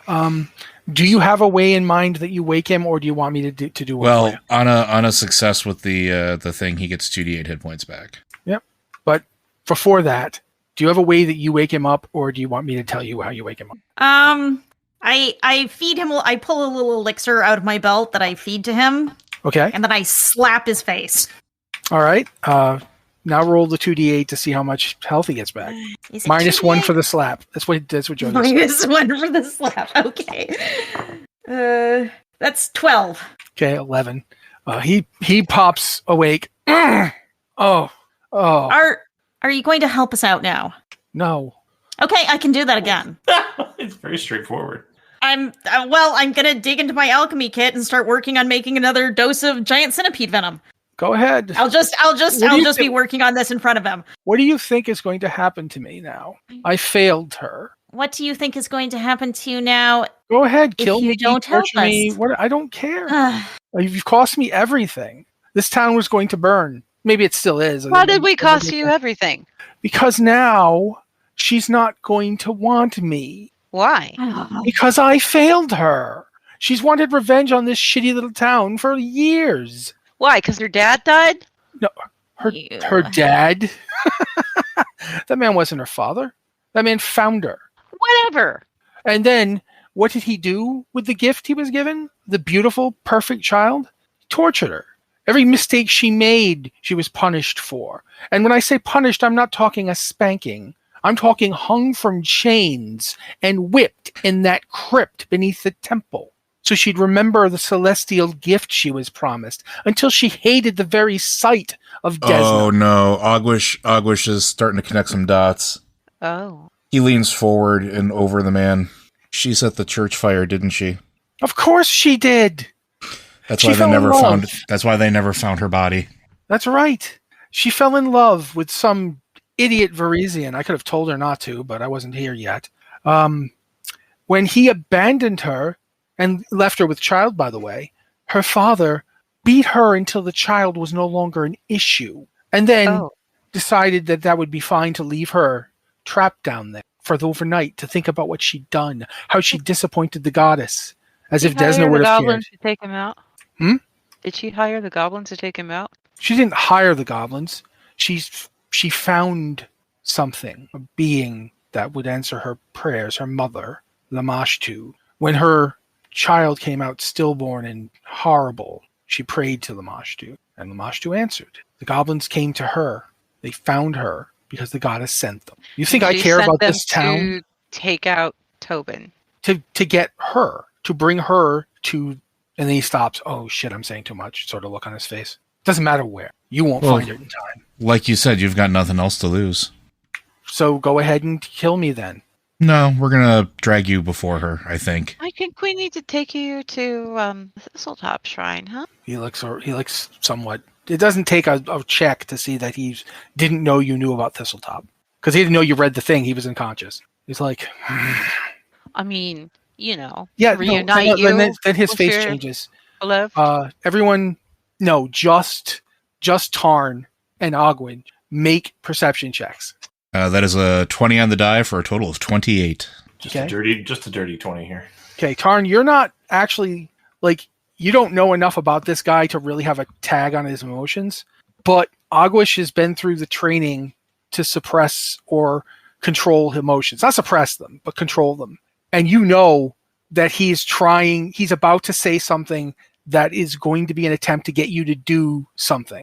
And he says, let me tell you what he says, and then you can respond, because this is what you detected from. He goes, you know what? Fine, let's go to Thistletop. I'll take you to Thistletop. And as he says this, I look him dead in the eyes, and to everybody else, he's lying. There's nothing there. No, that is not the case. But he does want you to go there. Oh, he wants us to go. He wants you to go to Thistletop with him. Okay, then I retract that. It's very easy for you to work this out. He wants you to go to Thistletop so bad that you think Swift's theory is correct. That's where she is. They're going to attack. She's at Thistletop, but they're going to attack the town right now. Yep. And if they attack the town and we kill aren't here to everybody, protect it. then she'll get the power up from the note. And by the time we get to Thistletop, it's all over. Yeah, I relay this to the group. And he's we need to get to town. Yeah, he's looking quite pale, realizing he's really failed her. Cute. We got to go. She'll still beat you. Town. You guys have the map with the X's. You know the directions they're coming from. Yep. I look at it. Are we in that building that's like in between the two X's? Yes, you are. Okay, that cool. is the Thank you. Glassworks. The town is down there. You see it. I'm going to say during this conversation, Maisie keeps biting at his hand where it's tied behind his back. To keep him from untying himself. A little, yeah. Well, and also just a little kind of annoyed, snapping. This guy's a jerk. I don't like him, so Maisie doesn't like him. I look at everybody. He has training similar to mine. He is very dangerous. Yeah, he is. So I guess our question here is, do we want to kill him, or do we want to go ahead, fix this situation, drag him to his beloved, and let her take care of him? Because I'm sure she'd be very interested in seeing what he's up to. Wouldn't she? And I turn and I look at him. He looks down at his chest and goes, she already knows. She knows, but that's fine. I pull his shirt open to see what he's looking at. He's looking at what something was, but it isn't anymore. I hold up the amulet. You actually, as you hold it up, there is a red flash and a crack, and it if you had not held it up away from you, you probably would have taken some damage. And it's just gone. She's not happy, huh? I already told you she was going to kill me. Yeah, we'll just facilitate that later. Look, real quick, and I lean in. I need to know where your sister is. Thistletop. Same place, huh? Why'd you take her there? She the next sacrifice? I think we should go to town. I needed her not to be in town. We don't have time. You're trying to save her. That's so nice. That's so nice. Maybe we won't make your death really painful. Let's go, guys. We have to go. I don't think Ogwish will suffer the consequences for this later. Ogwish takes his hatchet out and he ends this guy. Thank you. Okay. Make an attack roll. 18 plus 9, 27. Okay. He had been holding it around. As you do that, he slides back, puts his back on the floor, and twists his head so that you hit him right in the neck. Oh. Which is fine, because that's where I was aiming for anyway. All right. So I take it he needs to get ahead now. He's gotten ahead. Facultatively I want to say dismembered, but that's not right. Decapitated. He's facultatively decapitated. His neck is still attached to his head, but all the stuff in it has been cut. Oh, He was And like the coup de grace. there's- He was not even trying to resist. we're probably all. Anyone near him is probably soaked in blood right now. Like Maisie has turned from a Mostly- little white rat to a actually, little. Mostly just like, me. No, it's mostly just Ogwish. Yeah. Ogwish I- is coded in it, but nobody else should be. And I wipe off the hatchet, and then I just start walking towards where we know the X's are. let's go. All right. I'm going to just say, rather than narrate the whole trip, it's not that far. After about 2 minutes of movement, you get to the first X. The first X is actually in the building. Or the little one? Yeah, the first X is actually in the building, so you don't get to that one. You get to the second one. So that's the big one outside, yeah? Okay. As you get there, you see the that's where the church was. Oh, great. Except it's on fire. It was already badly damaged by the thing coming up through the ground. It's now on fire.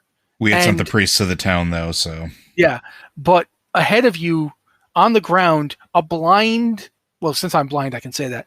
A blind man could see the clods of marks on the ground. At least 30 things moved over this area. What direction did they go? Straight towards downtown. Do I think that with my increased speed that I could overtake them around and get to the town before they do, or no? They are moving 60 feet because they are mounted. 60 feet around or 60? Yeah, 60 feet around. Can you move it 60 feet around? I can move 35 per move action, so yes. Okay, so you could theoretically catch them. You don't know if you can catch them before they actually got to the town, because the town is not that far away. But you might catch them as they're attacking the gate. Yeah, I can move 100. 100. However, be alone. My speed's 40 feet. So you could move 40 times 3. So she can go 120. I can go 105 feet per section. I can do 55 around if I'm on all fours. I can bring up the rear at 25 feet per move. I've got 25 feet per move too. I'm going to say that the three of you that can go around at least 100, you can get there. You think probably as they're attacking. You don't think you can beat them there because this place is not. These tracks are not that fresh. They're fresh, but they're not. Varsha, how fast are you? Varsha, how fast are you? 55 feet around. 55 feet a move. Per move. Okay. Yeah. And then So Varsha would actually be the you're first. fast. Varsha's the fastest, I believe, then Ogwish, then you, but maybe it's then you, then Ogwish. I'm not sure. How fast do you per move, Ogwish? I move 35 per move unless I burn a key point, and then I can do 70 per move. Okay, so if you burn a key point, you'll be ahead. Otherwise, Varsha would be ahead. And I can go 40 because I've got the nimble elf feet. Okay. So yeah, you three are the best chance of getting Pick up Tarn because he's a halfling and carry him Give him a piggyback. What size is Nick? He's a human. He's medium. He's medium. Okay, so I cannot pick up you. I can't do anything with that. Sorry, I can't help. but I think I could piggyback Phil. He can still go. halfling. If he's just moving, he can still go 90 feet. Yeah, So he won't be he's too far behind us a little bit. Yeah. Yeah, All right. I would be solidly in the rear if I was not accepting this piggyback rat, and that's fine. I can be your Take the eye. piggyback. Yeah, Let's go, Columbo. I'm just gonna wave. Don't worry about me. Go. I'll catch up. To the scene of the crime. Go. I literally go to Shiro. You're gonna start taking sniper shots. We'll meet you there, and I just start booking. Okay. Yep. This bloody frog in the moonlight, just running. Do you spend the key point? Yes, 100%. Okay. All right. I'm going to say that then you get one round at 70 per move, and then the rest of your rounds are the slowest. And 100. Yeah. So for one round, I will go. What is that? 210 feet, and then everything else will be 105 feet after that. So Ogwish books ahead. Varsha isn't as fast at first, but then is faster than his non-key point spent. So Varsha will actually still get there first, but Ogwish will be right there, and then slightly behind Ogwish will be and ironically named Swift. You are moving fast. It's just that they're moving faster. You're like I'm. You've got Tarn, so that's also you're like I'm not as aerodynamic as I should be. And Tarn is like meanwhile Tarn, you're like this is great. I can see everything, and it's going so fast. Piggyback them just doing a Naruto run. As you guys are getting down the hill, the gates to the town are blown open. Oh no! But they're not. Nobody is fighting their way through it yet. There's actually fighting going on the town mayor of all people, and I actually have his name for once. Okay, Alden Foxglove, who is supposedly the town mayor. At least I think he's supposed to be. I think that's correct. This guy's name. He's sitting there with like a cane that he's actually swinging around like a club, and he's actually doing a decent job of it. He's like whacking goblins and trying to keep them from the gates, and he's yelling commands. And there's a elf with like whitish silver hair who's near him and is shooting arrows into the various goblins. Is our favorite drunk guy out here somewhere? You don't see him. You don't see him immediately. You do see a bear. There's a bear up front, just going. Is there a squirrel riding the bear? Does the bear have a marking on him? Oh, actually, does the bear look drunk?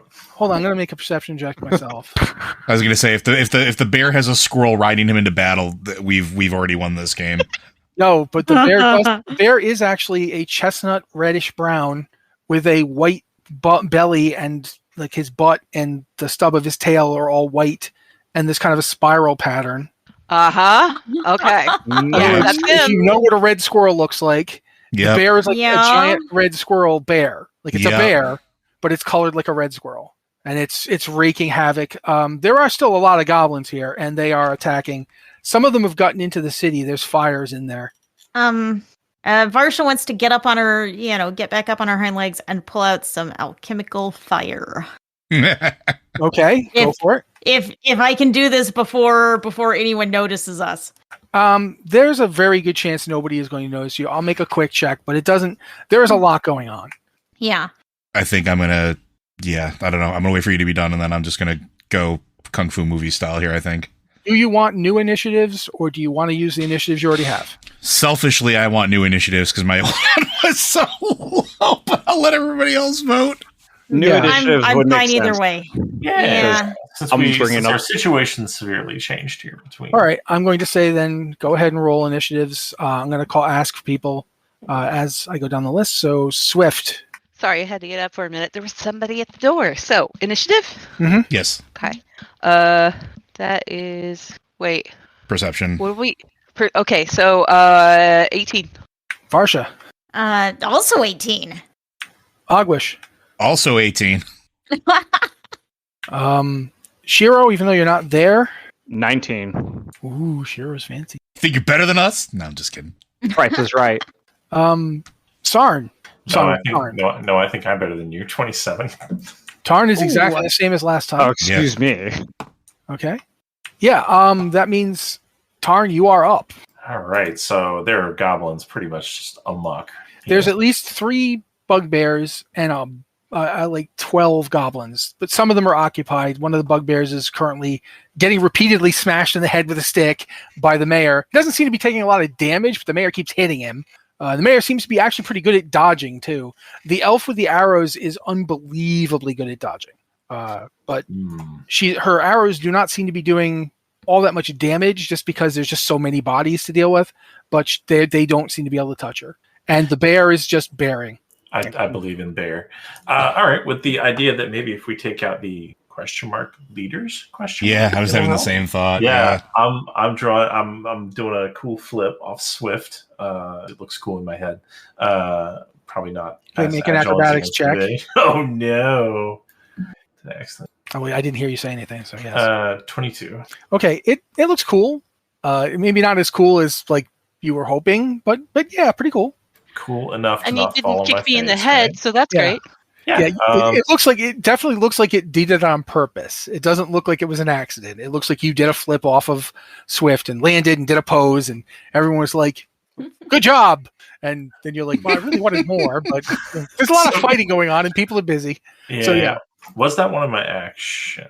I'm gonna say it can be part of your move, so you can continue to move up to the rest of your movement. So let's say it took 5 feet of movement. Yeah, first one was definitely going to be moving up to the closest bugbear. Okay.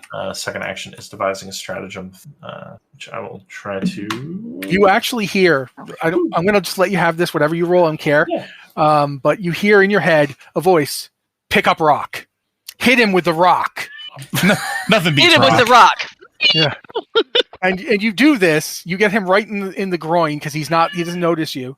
That's my cat screaming. If you hear Yeah, I was like, your cat is telling me to pick up a rock. Yeah, They're perfectly timed. Yeah, and so you just crunch him in the nads. Roll damage.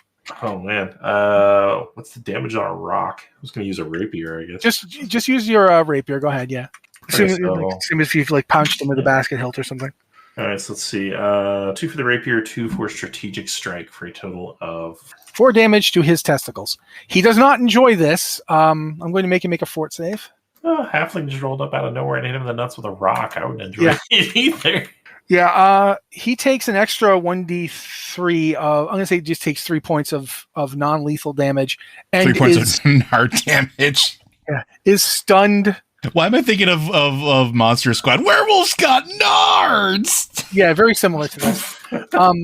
How do you determine how many rounds, how many turns they lose, how many actions they lose? How do you determine that when you stun someone? So each level of stun, and it's based off of it's a fortitude save versus the class DC of the person perpetrating it. So whatever Tarn's class DC is, they make a fortitude save. If they succeed, they don't take any. If they fail, they take 1. If they critically fail, if they get 10 less than the unit, they get 3. Okay. My DC is at 19. It doesn't matter. He takes 3. So he has no actions next turn. Woo-hoo. And he is like, and his watery eyes lock on you. He's actually bent over, so he's actually looking at you upside down through his own widespread open crushed legs. He's like teetering. And he looks at you and goes, "Why?" And that's the end point. That's you. You're done. You have successfully. You've used your time to get over to him, to pick up a rock, thanks to your keenly honed mage mind, and crunch him in the tads, and it works beautifully. It's a brilliant strategy.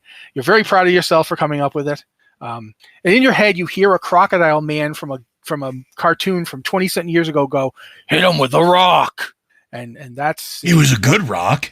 Yeah, it was a good rock. And so that is Tarn. Tarn has really messed up this poor guy's day. Next up is not Shiro, but Shiro, as you're running and catching up, you are about, I'd say, 2 rounds away from the action, and a shape comes out of the ground basically comes out of the ground like a burrowing thing. What's your Oh no, it's the squirrel. Yeah. No, the squirrel is the bear. You are grappled with 1. You've got the grapple condition. And you hear a hissing voice say, "Told you she'd kill me." You are being grappled by the lolling to the side head dead body of Suto. Ooh! Oof. That's his round. He gets you in a grapple. Is anybody going before the 19 that you have? Nobody else is going. So now it is your turn. You are grappled by Suto's corpse. Am I supposed to do a save to try and get out before anything? I don't know if you just save. I think you have to make an action to do it. Yeah, it's an action, so you basically have to do like an acrobatics or an athletics to try to get out of it. Yeah. Okay. I want to try to do acrobatics, I guess, to try and get out. Okay. That is going to be a 12. You don't get out. But you still have 2 actions, and he's got you. He's got you like, he actually came out of the ground and grabbed your leg and pulled it down. Like, in fact, he uses Swift's move. Okay. And it's really cool. It worked really well. But yeah, he's got you. He pulled you down, so you can't immediately escape. That's where you are. You're like one leg is down, one leg is up. You're kind of like you're in a crouch position. I want to use for my second action. I'd like to use my class feat quick draw, where I'll draw and attack with my pistol in the same motion. Gotcha. So I'm gonna do that. That is gonna be 17. Okay, that is going to hit. He tries to deflect it because he does monkey things, but it does not work. He doesn't have the necklace or his weapons, and you blow a big chunk out of him. It doesn't seem to do as much damage as you would like it to, but it definitely hits him. Go ahead and roll damage. Okay, it's gonna be 4. Okay, you don't know if it doesn't do the full 4 or if it's just that he's dead, and so it's kind of hard to tell. His head is, since his neck has been like cut so thoroughly, his head is actually lolling off to the side, and you can't see his face. So what part of him is grabbing me then? His arms. Okay, his arms are grabbing me, and his hand. He has a hand around your ankle. and he's pulling himself up out of the ground, and you just shot him as he comes up. Okay. Still holding on to me, and I'm gonna try and get away again one more time. Okay. Okay, now that one's gonna be a 15. Not going to work. What?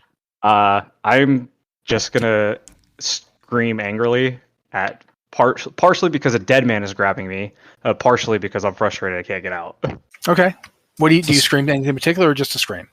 Just a scream. Right now, I don't think I could articulate what I'm seeing. Okay. You guys are all relatively close to the fighting. You go ahead and make perception checks. You have a -5 penalty. All of us? Yes. The sound of the fighting is right in front of you. Does the -5 apply if I hit a natural 20? Yes. On your screaming? Okay, there's no natural 20. Shiro, you don't have... Is Shiro making a roll, or is that Tarn? This was Shiro. You said everyone. You don't have to make it. Everyone you're else the to one hear screaming. You. So You know you're screaming. it's a You hear it. -5. -5. -5, yep. So I have a +2 instead of a +7. That's yeah? correct. Okay, so 22. Okay. 10. 19. 19. 10. Okay. Actually, everybody but Agwish hears it. Like, you hear him screaming. It's distant, and there's a lot of stuff going on. There's a there's a big boy with crushed testicles in front of you. Lots going on, but you still hear Shiro. You hear Shiro go, you're not sure what the hell that is. I mean, no offense, even if Agwish would have heard it, he would be like, Shiro's a big boy. He can take care of himself unless it's the squirrel. We're fine. Yes, I agree with that. Okay, so that's your go. So it's a 3-way tie at 18.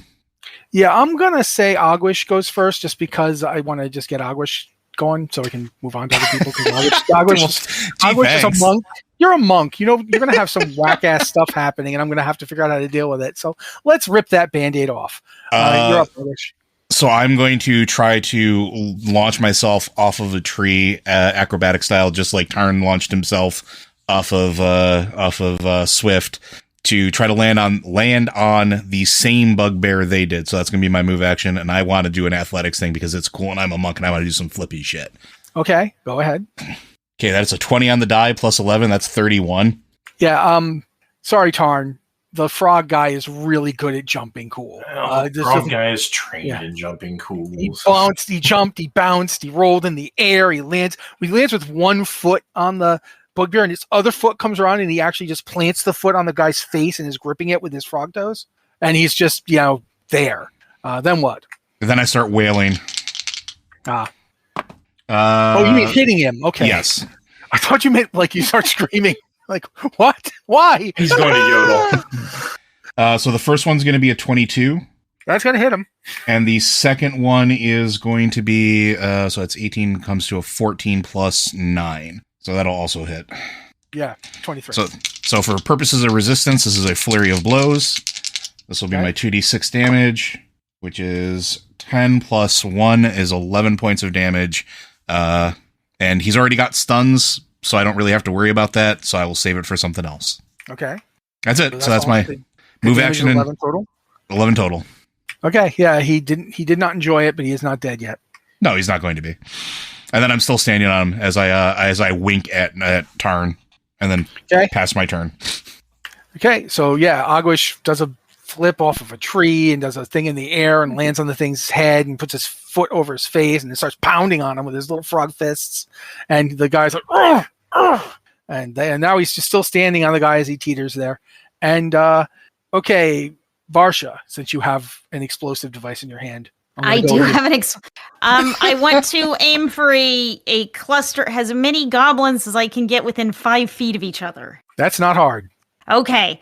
And I don't want to hit any innocent bystanders if I can manage it, so... That's a little harder. I'm going to say give me a perception check. Man, perception comes in handy. It's a really good catch-all. Oh, okay, that's a 14.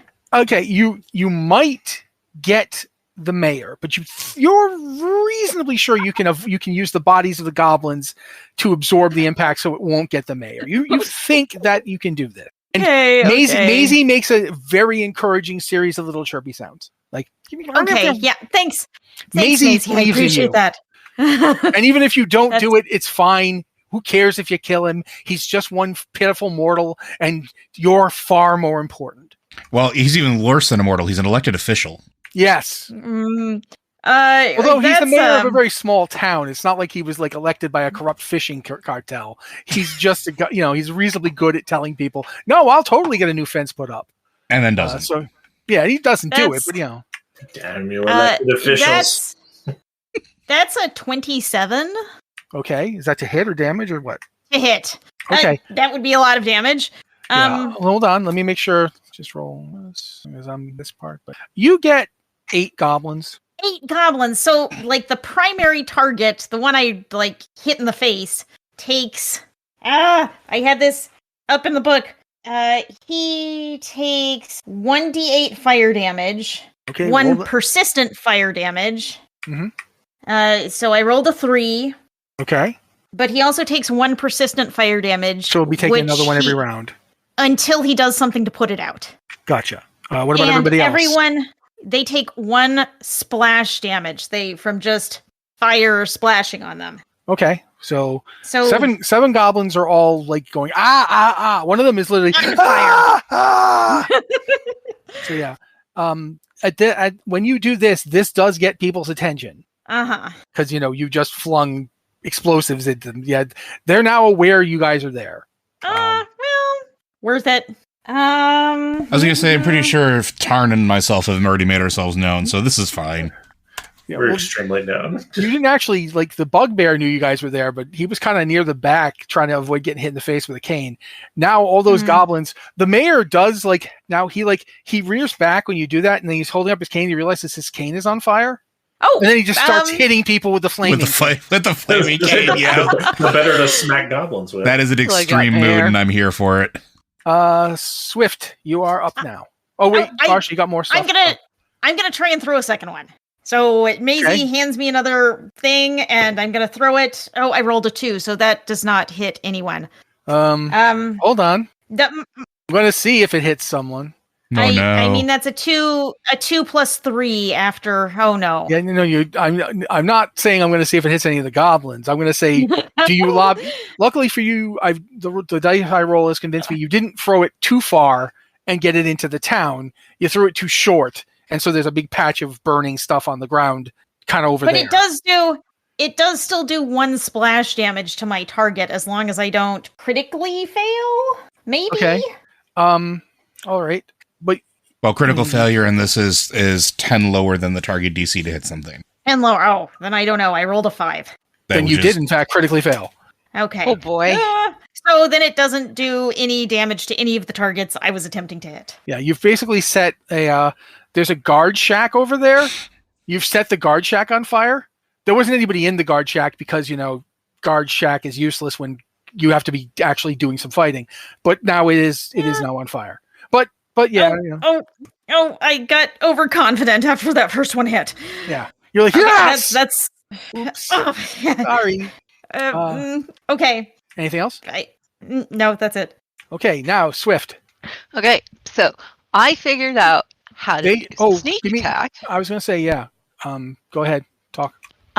When I rolled for initiative, I rolled deception instead of perception. There you go. Both are a +7. So gotcha. my initiative roll was the same, but because I rolled deception, they don't know I'm there, and whoever I pick is flat-footed. Ready. As long as they haven't taken any actions against me. And it's just for my first round. Yeah. Because once you attack, they'll know you're there. Nobody's taken any actions against me, so that's great. So can you just give me the highlight reel? Who all is in front of me? What do they look like they're doing? Who looks like he's the most important goblin or hobgoblin or whatever out of the bunch? Okay. In front of you, there are close to 20 goblins, 8 of whom are currently on fire. One of them is really on fire. There's 3 bugbears. 2 are fighting a bear, like an actual bear, but the bear looks like a squirrel color. Like it's got the squirrel, but it's a bear because the squirrel's actually a druid, which means that you weren't yelling at a critter. But anyway. Yeah. But that's the bear squirrel is currently fighting through 2 bugbears and doing decent at it. There's an elf who was shooting with arrow. My cat is really mad. She was shooting arrows, but now she's in hand to hand using a couple of swords. And there's the mayor who is again flailing around with a flaming cane and doing again. To clarify, the elf is on our side, or on the town side. Yes. Yeah, he's on the she's on the town side, as far as you know. Certainly seems to be. She's fighting goblins. But yeah, there's about 20 goblins, 8 of whom are on fire. 2 bugbears fighting the other bear. 1 bugbear has a frog person standing on its head, punching it in the face, and had its testicles completely destroyed. Probably Man, not I'm going gonna to have to have do so many trigger warnings at the beginning of this recording. Yeah. Oh boy. Just that guy is having a very bad day. This raid is not going the way he hoped. So that's what you basically see. As you're scanning, there's a little figure on top of the gateway that like keeps the wall, like there's a gate here that they're currently fighting on. The gate that busted open. Yeah, there's a tiny figure observing the area, and you're like, it's the closet. Is it flapping? It's like perched. It's kind of watching everything. Cool. It doesn't seem to have seen you yet, but it does know everybody else is there. So search your heart. You know it to be true. It's about to see me, and I'm going to fire at that little booger with my crossbow. Wait, that's an 18. Wait, is that an 18 or a 13? No, that's a 13. So 13 plus 8. Okay. So 21. 21. And is your arrow cold iron or good? It is. I don't know, actually. You would know that there's a special things. If it's not, No, I don't think I have a special thing on it. Okay, so go ahead and roll damage. And I get sneak attack. Yes, you Okay, so that's 6 and 6, 12 damage. Okay, it takes less than 12 damage. Yeah, because it is a closet, figured. but it still takes a good solid. More than half of that gets through. Cool. It's like, and this thing is small enough that the arrow looks enormous. It's actually going through its chest, and it's got like pantomime breasts. It's like it decided it should have breasts, so it's grown them. But they look ridiculous. And you're like, why are you doing that? You look like some horny teenager drew you. What is going on with you, art person? I'm criticizing the art in the module, guys, because they drew a closet with breasts, and I don't understand this. It's a closet. Anyway, yeah, arrow goes through. It did not like that. It's currently got an arrow going through its body, and it reaches up and like just rips it out, point and all. But it is hurt, and it is very angry at you. What is in my immediate vicinity? Is there anything I can hide behind? You could try to hide behind the scrum of people fighting, or the burning guard post. Otherwise, no. Okay, so I'm gonna dive into the scrum of people. That's gonna be movement. So action number 2, and then I'm gonna stealth. Okay, go ahead and make a check. 28. Okay, you feel relatively comfortable with the idea that she doesn't see you. Okay, but you're not 100% on that. and that's all I got. Okay. But I'm also going to pipe up like before I duck into the crowd, just to, the people in my vicinity. So Tarn, Ogwish, I think Varsha's nearby too. Yeah? Yeah, the 4, everyone's around, everyone's there except Shiro. I'm going to say... who all of us are yelling at me. He's fine. I'm just going to go, closet on the gate. Yeah. You guys... You cut out. You guys can hear her. Okay. It's easy for you to hear that, because you're paying attention. But yeah, that's the end of that. It's also directed at if the elf with the arrow happens to be nearby. I don't know if she's close enough to hear that, but yeah, she is an elf, so maybe I'll make a check. But right now, how far away is the closet? Yeah, I was gonna say. Go ahead. It's like 60 feet. No, it's 40 feet away and 10 feet up because it's on the gate, and the gate is 40 feet from you guys because there's a bunch of goblins fighting in the way between you. Past the gate, you can actually see there are some things in the town. The closet looks around. It sees Ogwish and gestures, and you need to make a DC 20 will save. That's an 18 on the die with plus 10 is 28. Okay. You feel for a moment the urge to just like surrender, and you're like, no, I'm not going to let some stupid little closet control me. But you feel that happen. It looks very frustrated, and so it gestures again, and you guys all see a strange-looking fin poke up out of the ground as a weird silvery blue form pushes itself up out of the dirt It's got a huge wide mouth full of teeth, strange like armored. It looks kind of like an armadillo when a shark had a kid, and it's coming up out of the ground. That's her go. That's everything she can do. Oh, Ogwish has a new target. So that was us. That was Liz did her thing. Swift did their thing. Nick and Tarn did. So it should be back to the top of the order minus the goblins, unless they did their thing. They are currently engaged fighting other people, so they're not. Basically, it's a background lot of the people, stuff happening. Yeah, the goblins and the people in the town and the bear are all fighting. So I'm not bothering to describe all that. It's happening. If something happens to change it and they start peeling off, then it'll change things. But for right now, I believe Tarn is the next one up. Yeah, if all the NPCs are out of the way. So a new thing popped up, and I see Ogwish turn his eyes to it. So I'm going to continue to occupy this bugbear. So I'm going for that closet. Damn it! My strikes are divine. You're the savior we need right now. All right. Well, I'm going to devise a stratagem with this bugbear that I'm standing in. Okay. This time, roll it. I did. 11. 11, is that total? So that's what I get on the die, and then if I go to strike, it would be 11 plus 9 for a total of. Okay. Yeah, you think you've got a solution locked in for him. All right, I'm gonna strike him with my rapier then. Okay. It's a 6 on the rapier and a 1 on the strategic strike for a total of 7. Okay. You stab the bugbear in the throat. Ow. It's actually kind of hard to stab him in the throat, but luckily he's bending over. So since he can't move or act or do anything, you just stab him in the throat, and he falls down dead. Yay! That's so rude. Remind me what the penalty is for making additional strikes. -4 for each one. And then -8 for the third one. Yeah. Okay, so I have a third action. I'm just going to attempt to take another strike, which I guess probably looks like pull my rapier back out of this dude's neck first. Ugh. Yeah. There's the penalty. I have to get my sword back out. Okay, so this will just be a straight die roll +2. Who are you attacking? Is he dead or is he just? Yeah, you just killed him. Oh, I thought he was just severely wounded. No, he was severely wounded when he got his testicles crushed, and then he got punched twice by Ogwish. Ogwish did a lot of damage to him. That's fair. Yeah, I'll peel off and look for a. Where's the closest goblin or bugbear? Is there another bugbear? Yeah, Tarn's going to focus on taking out these bugbears. They will take you movement to get to. Okay. So you won't actually be able to attack them since you did your thingy in an attack. But you can move over to them. They're currently fighting the bear. Yeah, I'm gonna run over. I'm gonna use my movement to go over and team up with them.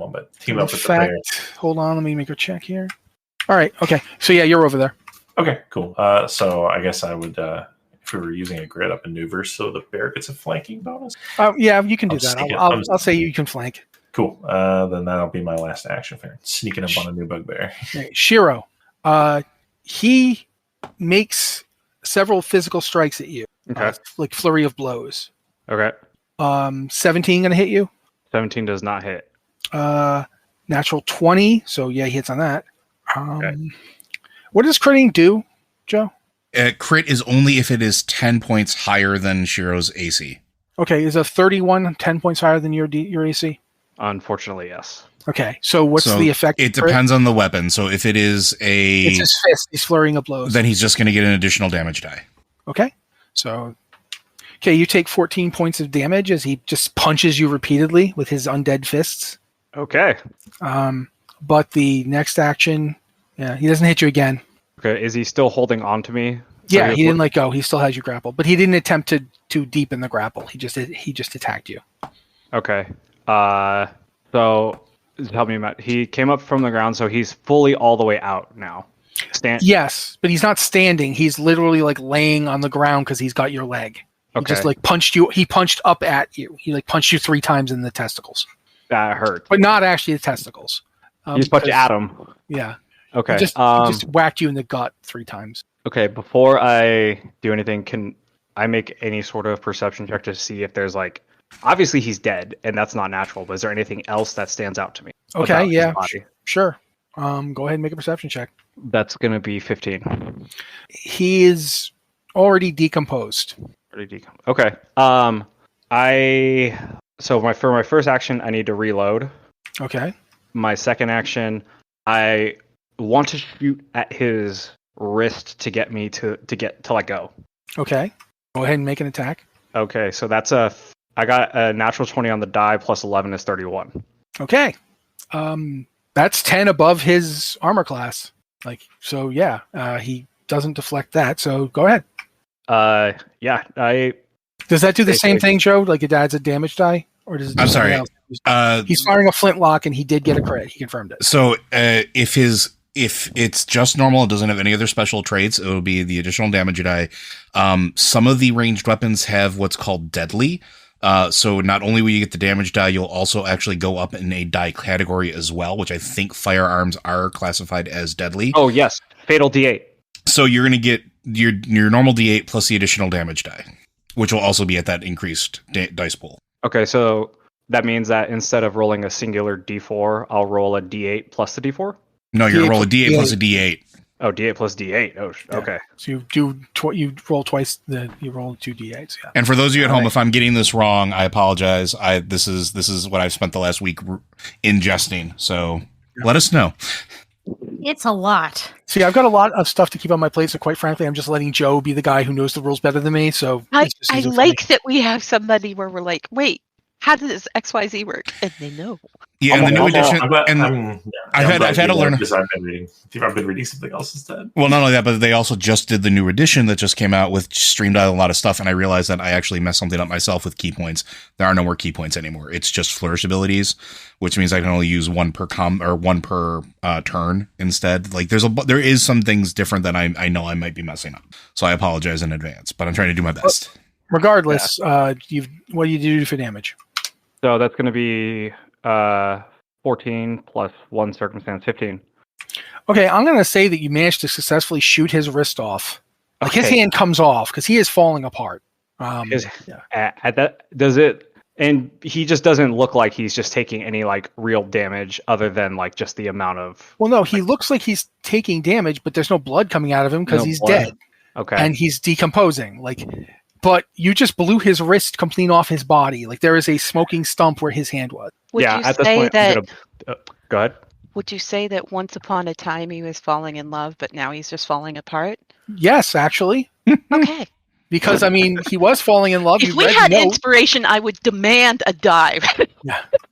Don't worry, it'll come back to you. But yeah, you've blown his wrist off.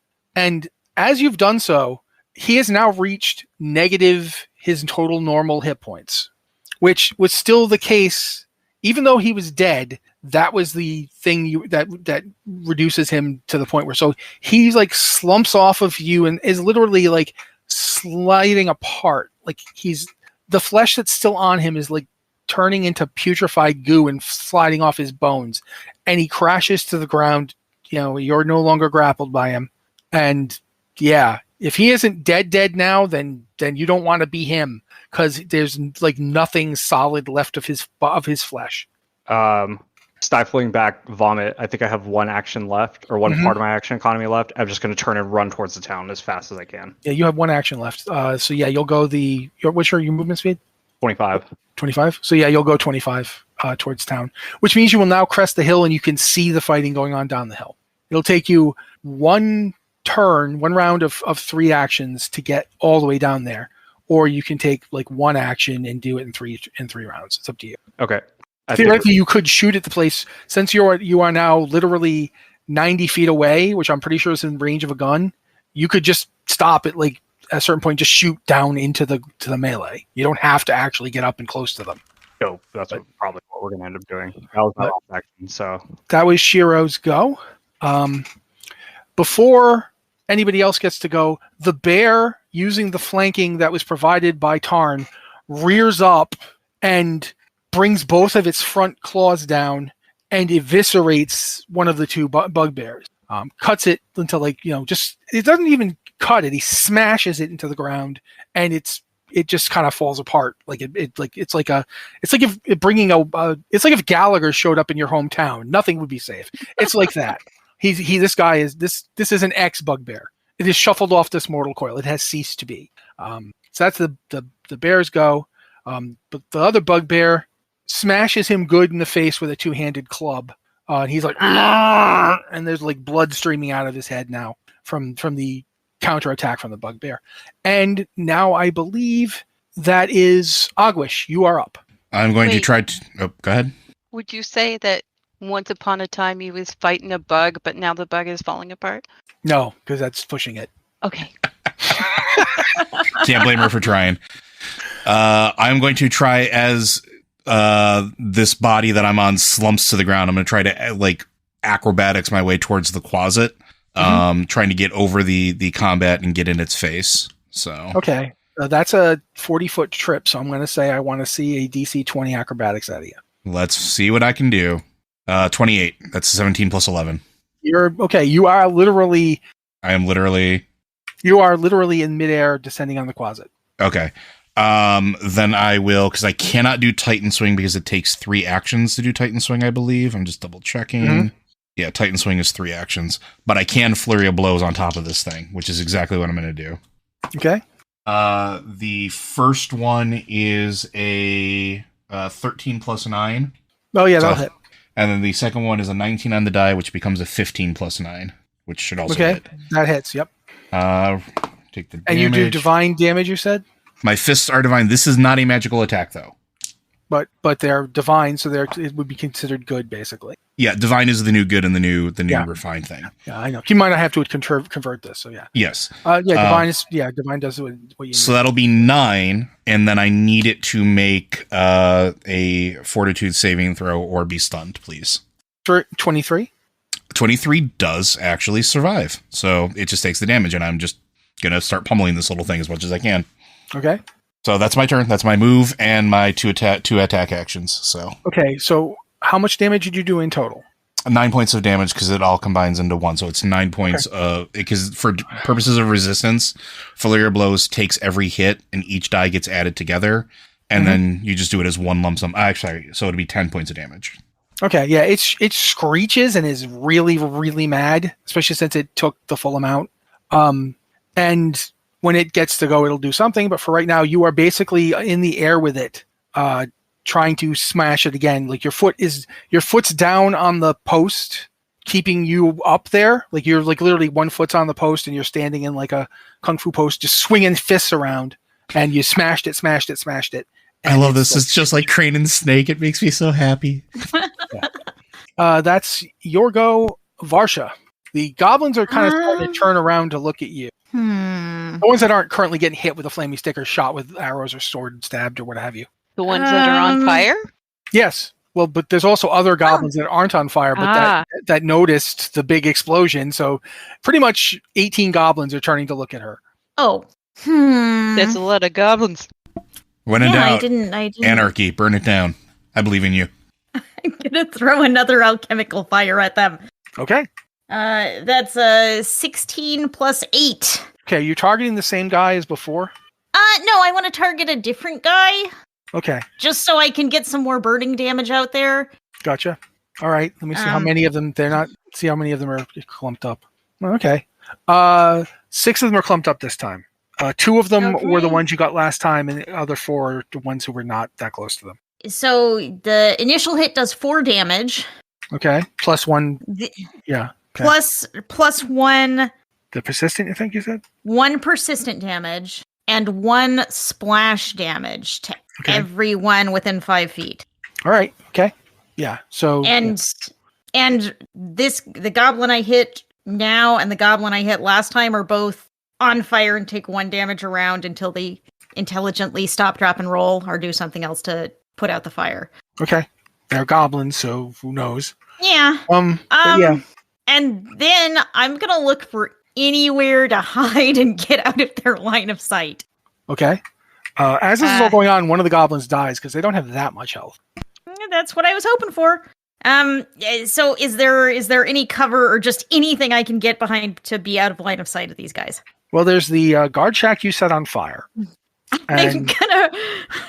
That is basically it. It's the guard shack you set on fire, or you could literally just go as far as you can. Like you have to, because you just took an action to do that, and you took an action to tell your guy to give it to you, I assume.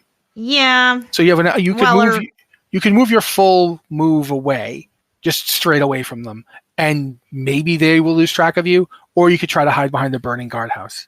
Keep in mind, you can't move too close to the burning guardhouse because it is on fire. But I'm just gonna turn and make as good distance as I can. Okay, so if you're on all fours, that's 70 feet, right? 55. 55. Okay. Is there a reason you can't drop to 4 feet? Like.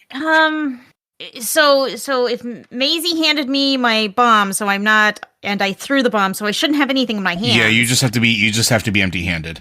Yeah, so I'm empty-handed now, so I drop and run. Okay, so you move the full 55 feet.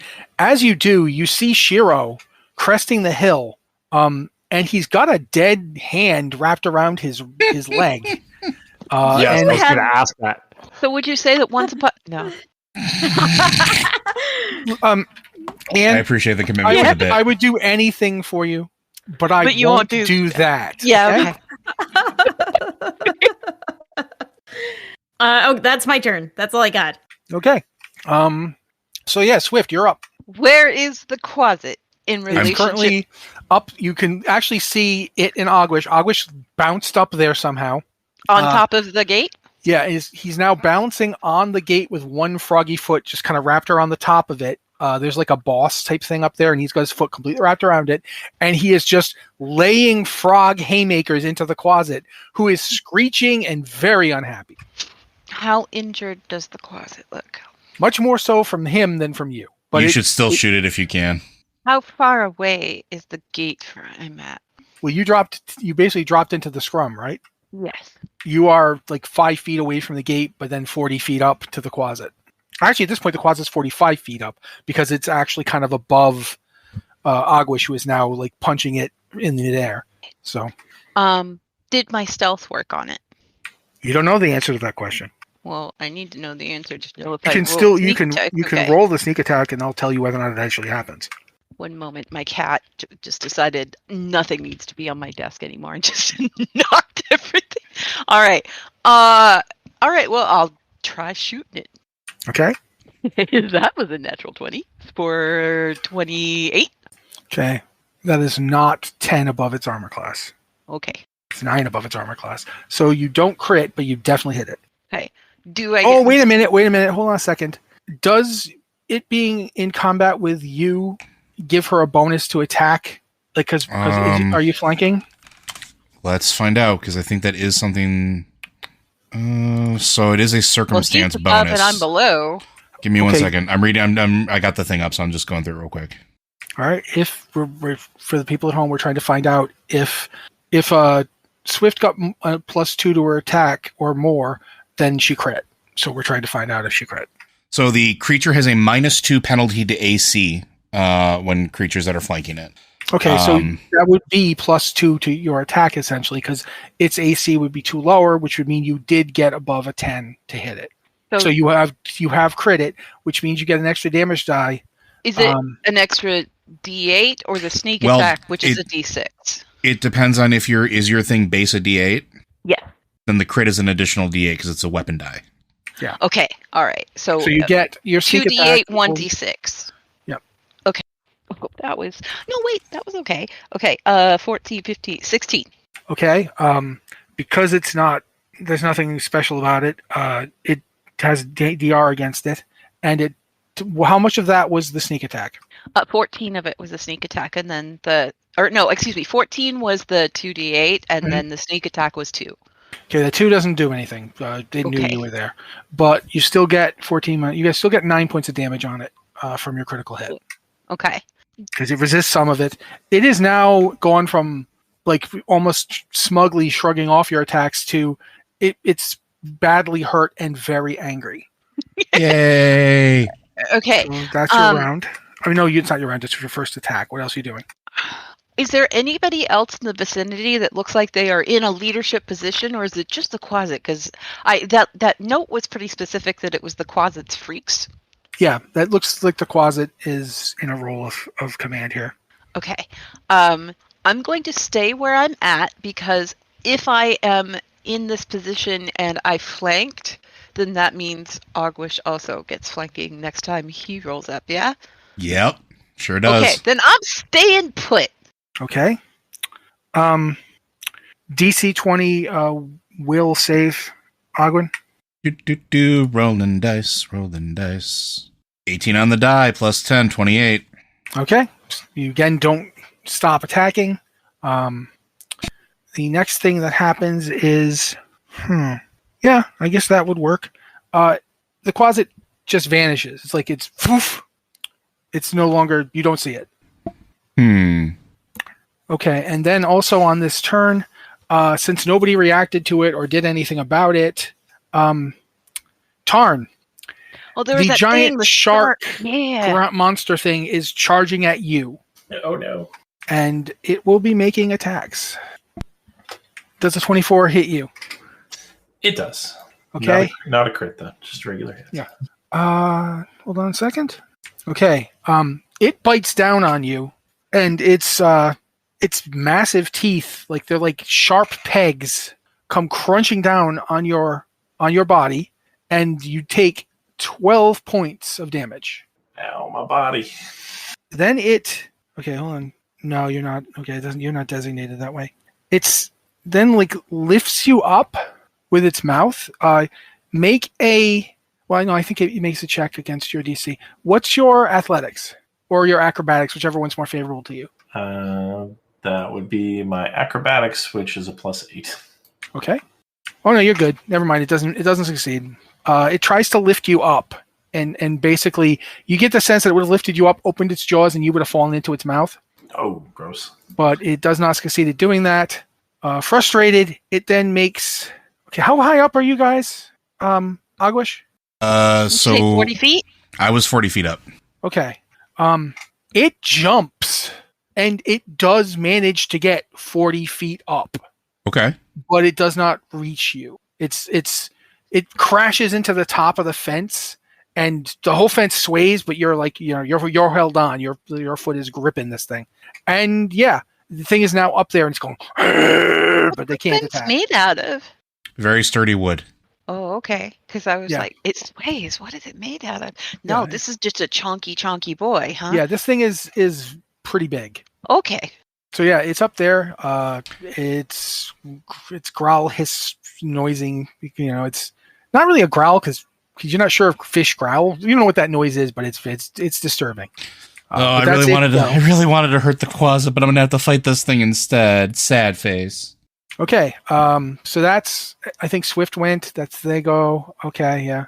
Everybody who can see what's going on in the area around the fence, which I believe at this point is everybody, make a perception check. You're at -5 unless you're Aguish. Ooh. Dirty 20. Okay. Is that with the minus -5?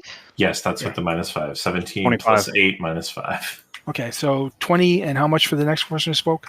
25. 25. All right. 19? Okay. I'm at 20. Okay. Shiro, there is a shimmering form in front of Aguish that is trying to move away from him. But it's doing something to the light. You can see it. Okay. And you said I'm still about 90 feet away, right? You're 90 feet away when you crest the hill. Okay. Are we back at the top of the order now, or? Yes, but So Shiro then- can't actually go yet. Yeah, Tarn is the Tarn one can who's go. up, Yep. but Shiro's the one who sees it. Can I shout Aguish in front of you? Yeah, but he can't go right now either. But he can hear you. Okay. I want to shout total concealment. Your perception was like a 20, Aguish, or 20. yeah, you can hear him. Okay. I'm looking up total concealment because this is going to become really important. Yep. Yeah, and then because I'm so far away, I'm just going to spend all 3 moves to just get right into the middle of the town fray. Okay, well, you will basically be 5 feet away from the scrum if you just move. And also you'll hear a guy going, move! Because, Space Mystery Science Theater, I don't care if you guys know the reference. I'm old, I don't care. Yeah, so yeah, there you are. You are 5 feet away from everybody and you can't actually do anything. Except Pant, because... Yeah, because you just ran face first up into a massive burning goblin scrum. Shit. Okay, so it's not invisible to me. It's only hidden because I observed it as it went invisible. Thank you, rulebook. Sorry, please continue. Like I said, Shiro did what he did. You heard him say it. That helps. Kind of knew it was there. No, that's really good, though. That helps. That means that it's essentially... we can talk about it later, but I think that might give me the aid, maybe, potentially. We can talk about it if Shiro does something on his turn. Tarn, you are the one who is currently up. Yep, and there's a giant land shark attempting to eat. No, it's up on the fence now. No, It decided to come try to eat me. Yeah, it didn't successfully get you down its throat, and it's a summoned creature, so its purpose is to defend the closet. This is such a sturdy fence. Yeah, it is giving way. The thing is, there's a 1,000-pound animal on top of it. It is actually closer to 2,000 pounds. This thing is as big as it's a big thing. So yeah, the fence is like going, but right now it hasn't actually given way yet. Okay, well, I don't know where the closet is. So land shark. I'm gonna swap to a crossbow, so I don't have to get in melee range of us getting eaten again, and also put more weight on that gate. Yes, I'm sure your weight on that gate is going to be what topples it. I could be the straw that breaks the camel's back. I'm only going to roll. As this is all going on, you hear the mayor go, "We did not design the gate for this!" And he's swinging out. He actually clocks. He clocks one of the burning goblins with his burning stick, which reignites his burning stick and takes the goblin down. So he's like, one more goblin drops. And he's panting. That elf kind of just slides up and goes, stab, stab, stab. And Are they saying stab, stab, stab? No, just is stabbing. I was hoping the company be stabbed by saying stab. No, she's actually way too cool to do that, unfortunately. Okay. She gets in. She's got 2 weapons, so yeah. She only does 4 stabs because one of her rounds was to get up to them to stab. I'm very glad she's not cringe enough to call her attacks. Yeah, that's what she does. Several more of the burning goblins are dead. And that leaves us with about 12 left. And of course a bugbear. Just one. And the closet and the boulette. I'm just going to tell you guys it's a boulette. You don't yeah. I know you knew, Joe. We were just talking about it. I was like, I knew we mentioned it during our Tavern Watch, and I was like, Matt's absolutely going to throw this at us. I'm waiting. There it is. It makes me happy. The closet can summon monsters, yeah. so. I think it came up recently. They were all surprised the lizards somehow never ran into the one in Baldur's Gate 3 yet. Yes. Yeah. Wow. Anyway, we'll get back to that later. No Baldur's Gate 3 talk after the game. I'm gonna go after the remaining bugbear. Okay.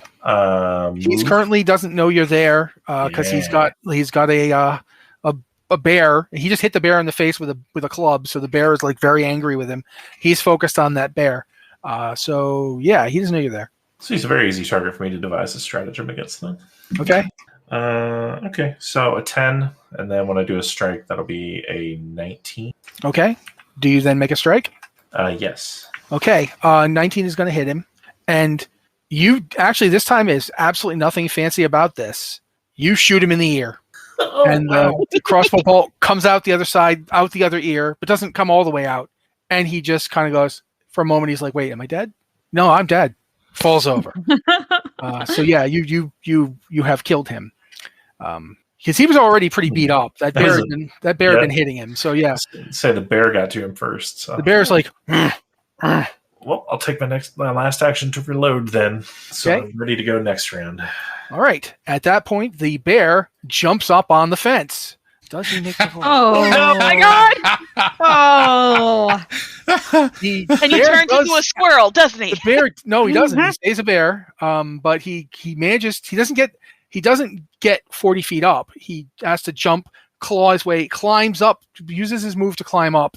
Is now up there with the boulette, and from what he attempts a acrobatics check. Yeah, okay. Wow. 19 for the bear's acrobatics check. The bear gets on the boulette's I am drinking back. with this bear later. Yeah, the bear is now up on the boulette's back. It's used 2 actions to do this, and it's going to attempt to grapple it. Okay. The bear is now grappling the boulette. It's not the boulette's turn, so it can't do anything to get out just yet, but that's what the bear did with its turn. It is now grappling the boulette, attempting to pull it back down the fence. So that's the bear's go. That was Tarn's go. Shiro, I believe you are now up. I am up. Okay, so how far am I from Ogwish now? And the shimmering. He is 40 feet in the air, so you are 40 feet away from him, basically. Okay, and it's a very tall. The posts that hold this fence up are tall and thick. This is a sturdy palisade type fence. It is not easy to break down. The fact that a bullet and a bear are currently wrestling on top of it and it hasn't fallen down yet is quite impressive. Absolutely. And if I wasn't in the middle of a battle and everything else was on fire, I would be way more shocked than what I am right now. And I can still see the shimmering form of... Yeah, it's just hidden to you. Okay. Yeah, so I put the rules for targeting hidden things inside of the chat. So when you target it, you spend the action if you want to target it, and you must make a DC 11 flat check. So it's just a D20 roll. You have a 50-50 shot, basically, of being able to target it. Oh, boy. You consume the attack or the action that you use to try to get it, and that 50-50 shot is whether or not you can actually do it. Okay. Now, fun fact, if you have your hero point and haven't spent it yet, you can use it to give yourself a +8 circumstance luck bonus to a check, any check, including this. None of you have spent a hero point yet. Correct. No, I forgot about the hero point. Nope. Because Joe was looking this up, because this became very relevant, because I want to kill this dang closet. Okay. I want to kill it too. I'm gonna hold on to the hero point right now, but I'm just gonna attempt the target. I'm just gonna call it the targeting check, the flat DC 11. Okay, go for it. But remember that you are using your action. Okay, good. Then you can make your attack normally. Well, you're deep, man. I'm gonna shoot it, and it's gonna be... I'm gonna point out you could have used the hero point on this attack once you got past the check. You still can. I know, that's why I'm pointing it out to it. Yes. You know what? I'll use it here. That sounds like a good idea. That's gonna be a 13 plus 11, 24. Is that with your +8? Or no, not with a +8. That would be a 30. 24 plus 8. 31. 32. You have successfully crit it. That's 10 more than its 30, AC. Yes. So roll your damage, and remember that you are using a gun, so you're rolling d8s. Yes, 2 d8s, and then plus my 1 circumstance. And thank you, Joe, for the math earlier. I couldn't do it right. You're welcome. I'm here to facilitate adventure. That's going to be a 7 points of damage. Okay. You definitely heard it, and I'm going to say that the spray of blood essentially reveals it, because it's not. It does still have DR against your bullets, so it doesn't die. But it is looking like it's panicked now. It's got a look of absolute panic on its face, like this isn't how this is supposed to go. And yeah, you have shot it, and I think it takes you a round to reload. So you theoretically have another attack if you reload now, because you attacked once. You would then have to reload, but then you could attack again. Okay, so I was just rereading the rule. So it would only have consumed the targeting would have only consumed an action if I failed. Yeah, so you make the way that it goes is you make an attack action. Yeah, you have to make the attack action. That action is consumed. The targeting check is whether or not that action is able to even be rolled and go through. You still consume the action point. Okay. Yeah, you can't use. Yeah, you can't use. You can't just roll to see if you get it and then make the attack. You're making the attack when you make that roll. Oh no, I meant more. I was just going back to read it to see if it was like, regardless of whatever happened, the targeting in and of itself was an action. No, It is not. The targeting is not an action. Oh no, okay. You take the action and then you make a check to see if the action can go through or not. That's it. Perfect. Yeah. So you can aim at it, and that's fine. All right. So then, yes, I would like to.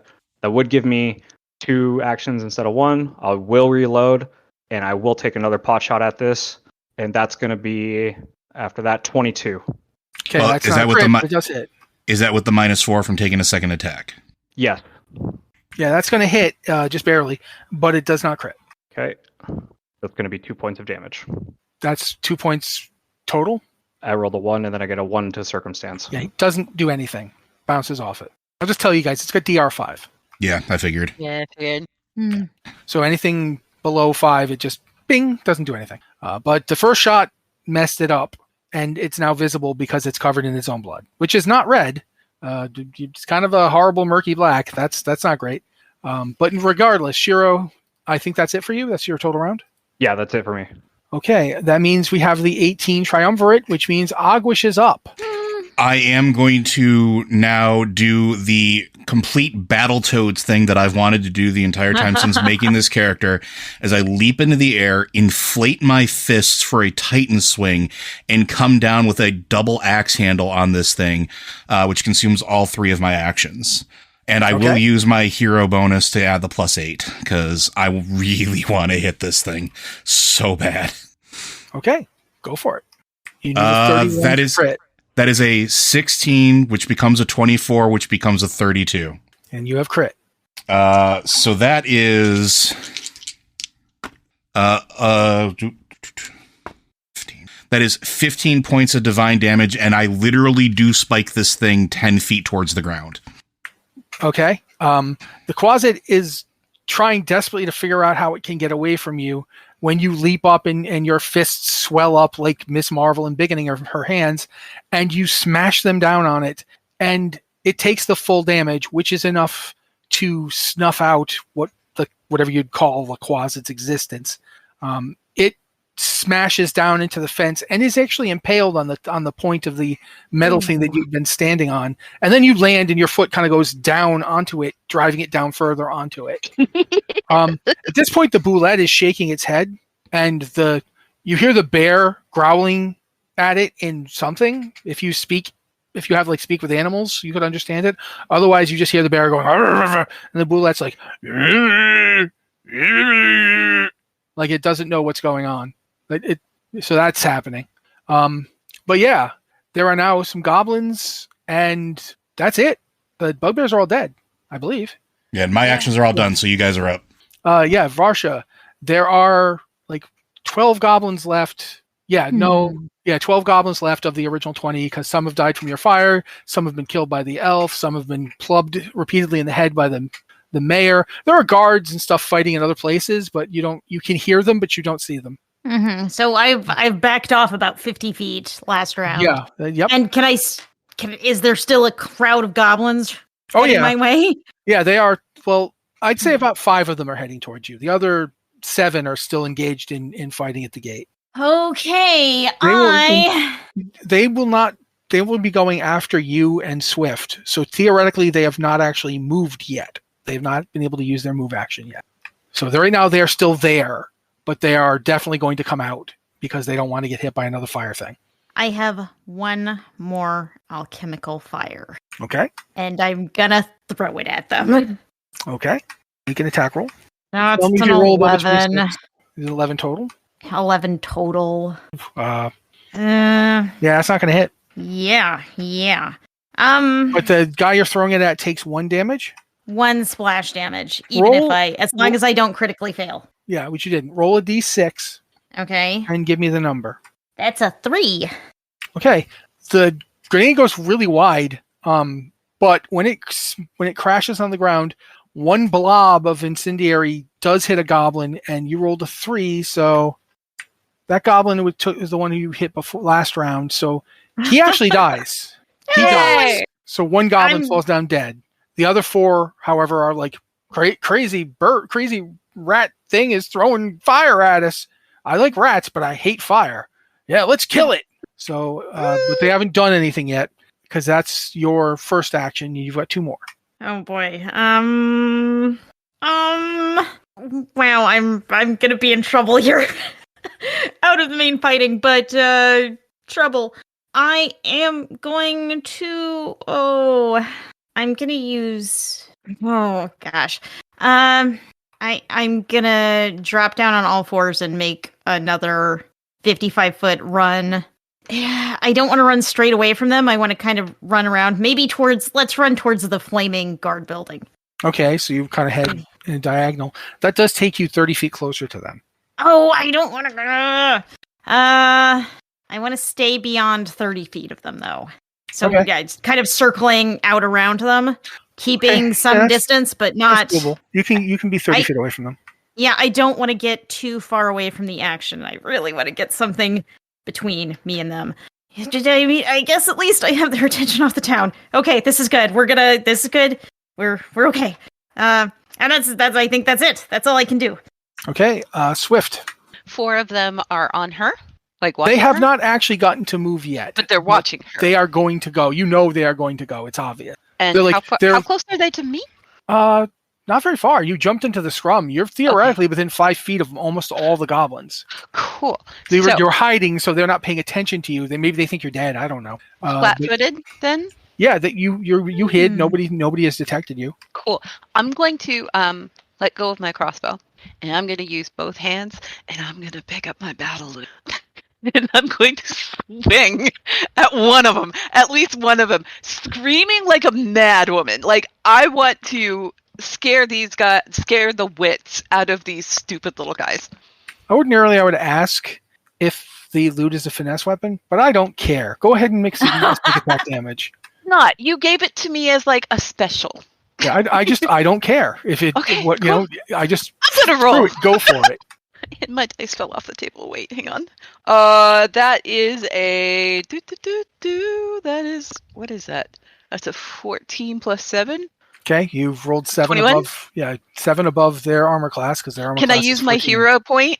If you want to crit, then yeah, sure. Yeah, I'm going to use my hero point. Okay, you have successfully critically hit a goblin with a lute while screaming your head off, and literally you've like popped up from the ground as far as I can tell, and went ah! Poof!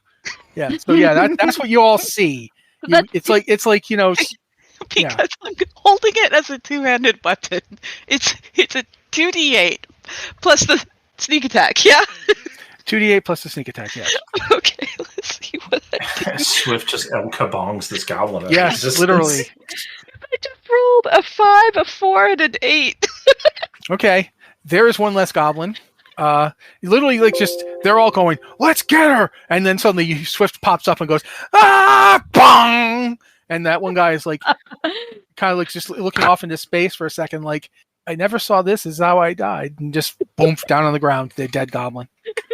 I see only darkness. Yeah, and so yeah, you have killed that one guy. Okay, cool. I think that's probably it's just one action, I guess. I mean, yeah, because you hid last time and no one had seen you yet. So yeah, you have 2 actions. Cool. So can I just like brandish? I'm not going to attack again. I'm just going to brandish the lute over my head, sort of like an inverted Tulo from El Dorado. You know when he's like aggressively strumming the guitar, only she's like holding it over her head, just like aggressively holding it over her head, right? And she's going to scream at the 3 remaining goblins and just try and intimidate them. Okay, make an intimidation check. That is a 12 plus 7, so 19. Okay, hold on. Okay, one of the goblins didn't actually see you do it. The other 2 did, saw this happen, saw the dwindling rooms, the bodies of all the bugbears, the weird giant shark armadillo creature that's currently being crooned to by a bear that is on its back, and the dead Quasit, and they're just like, I don't want to get killed with a guitar. That's not a guitar, it's a lute. I don't care, and they just run. Do you do anything to stop them? No. Okay, they take their full actions when their action comes up, which would be done when you are done, and they just run. They run away. There's 2 goblins running away. There's one left who didn't see any of this happen. He's like getting ready to go after her, and you have an action. Has he noticed me like at all? The goblin, I mean. You're muted. I think he said no. But the goblin straight up hasn't noticed anybody. Okay, there we go. I don't know why it was doing that.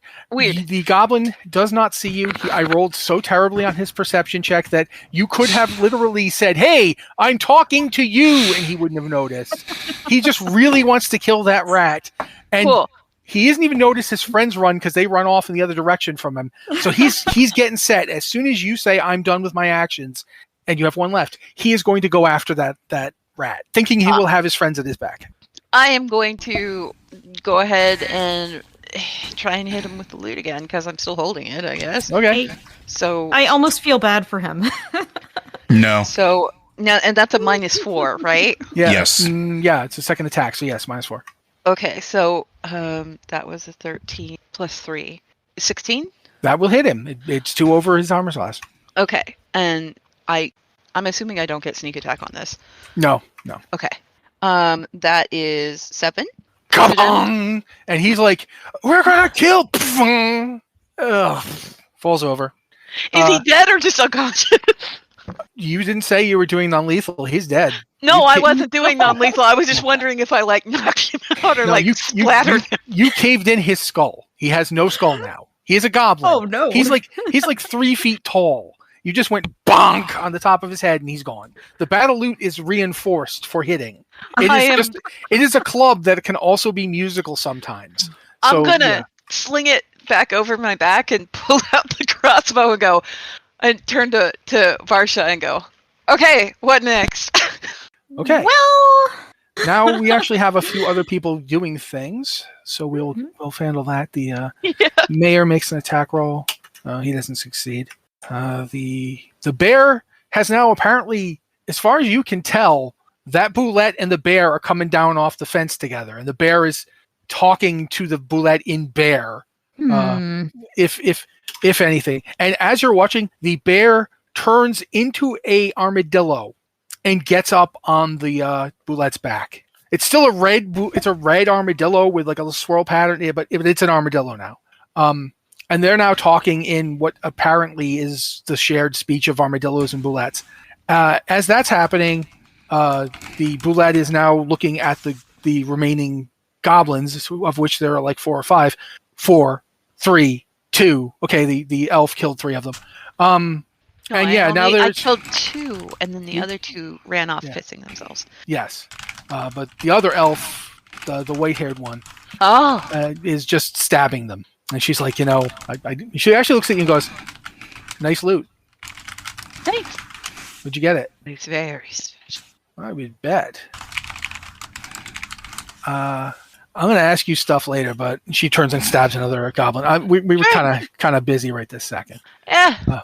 That's everybody going around to the top of the round. Ogwish has killed the Quasit. There's still some sounds of combat, but I'm going to say at this point, unless you guys really just want to wrap up the last 2, basically stuff is being brought under control. If you want to just say we kill these 2 and it's good, I'll just let you do it. I think for ease of flow, we should probably do that. Yeah, because there's not too much left. I think we got like 15 minutes left, and there's one more big section of the adventure, but then it's done. You guys have cleared up to that, so I'm just going to say let's cover story stuff with the mayor and the people who are with him. As things are wrapping up, the mayor is like panting heavily, but he's up. He's kind of favoring one of his legs.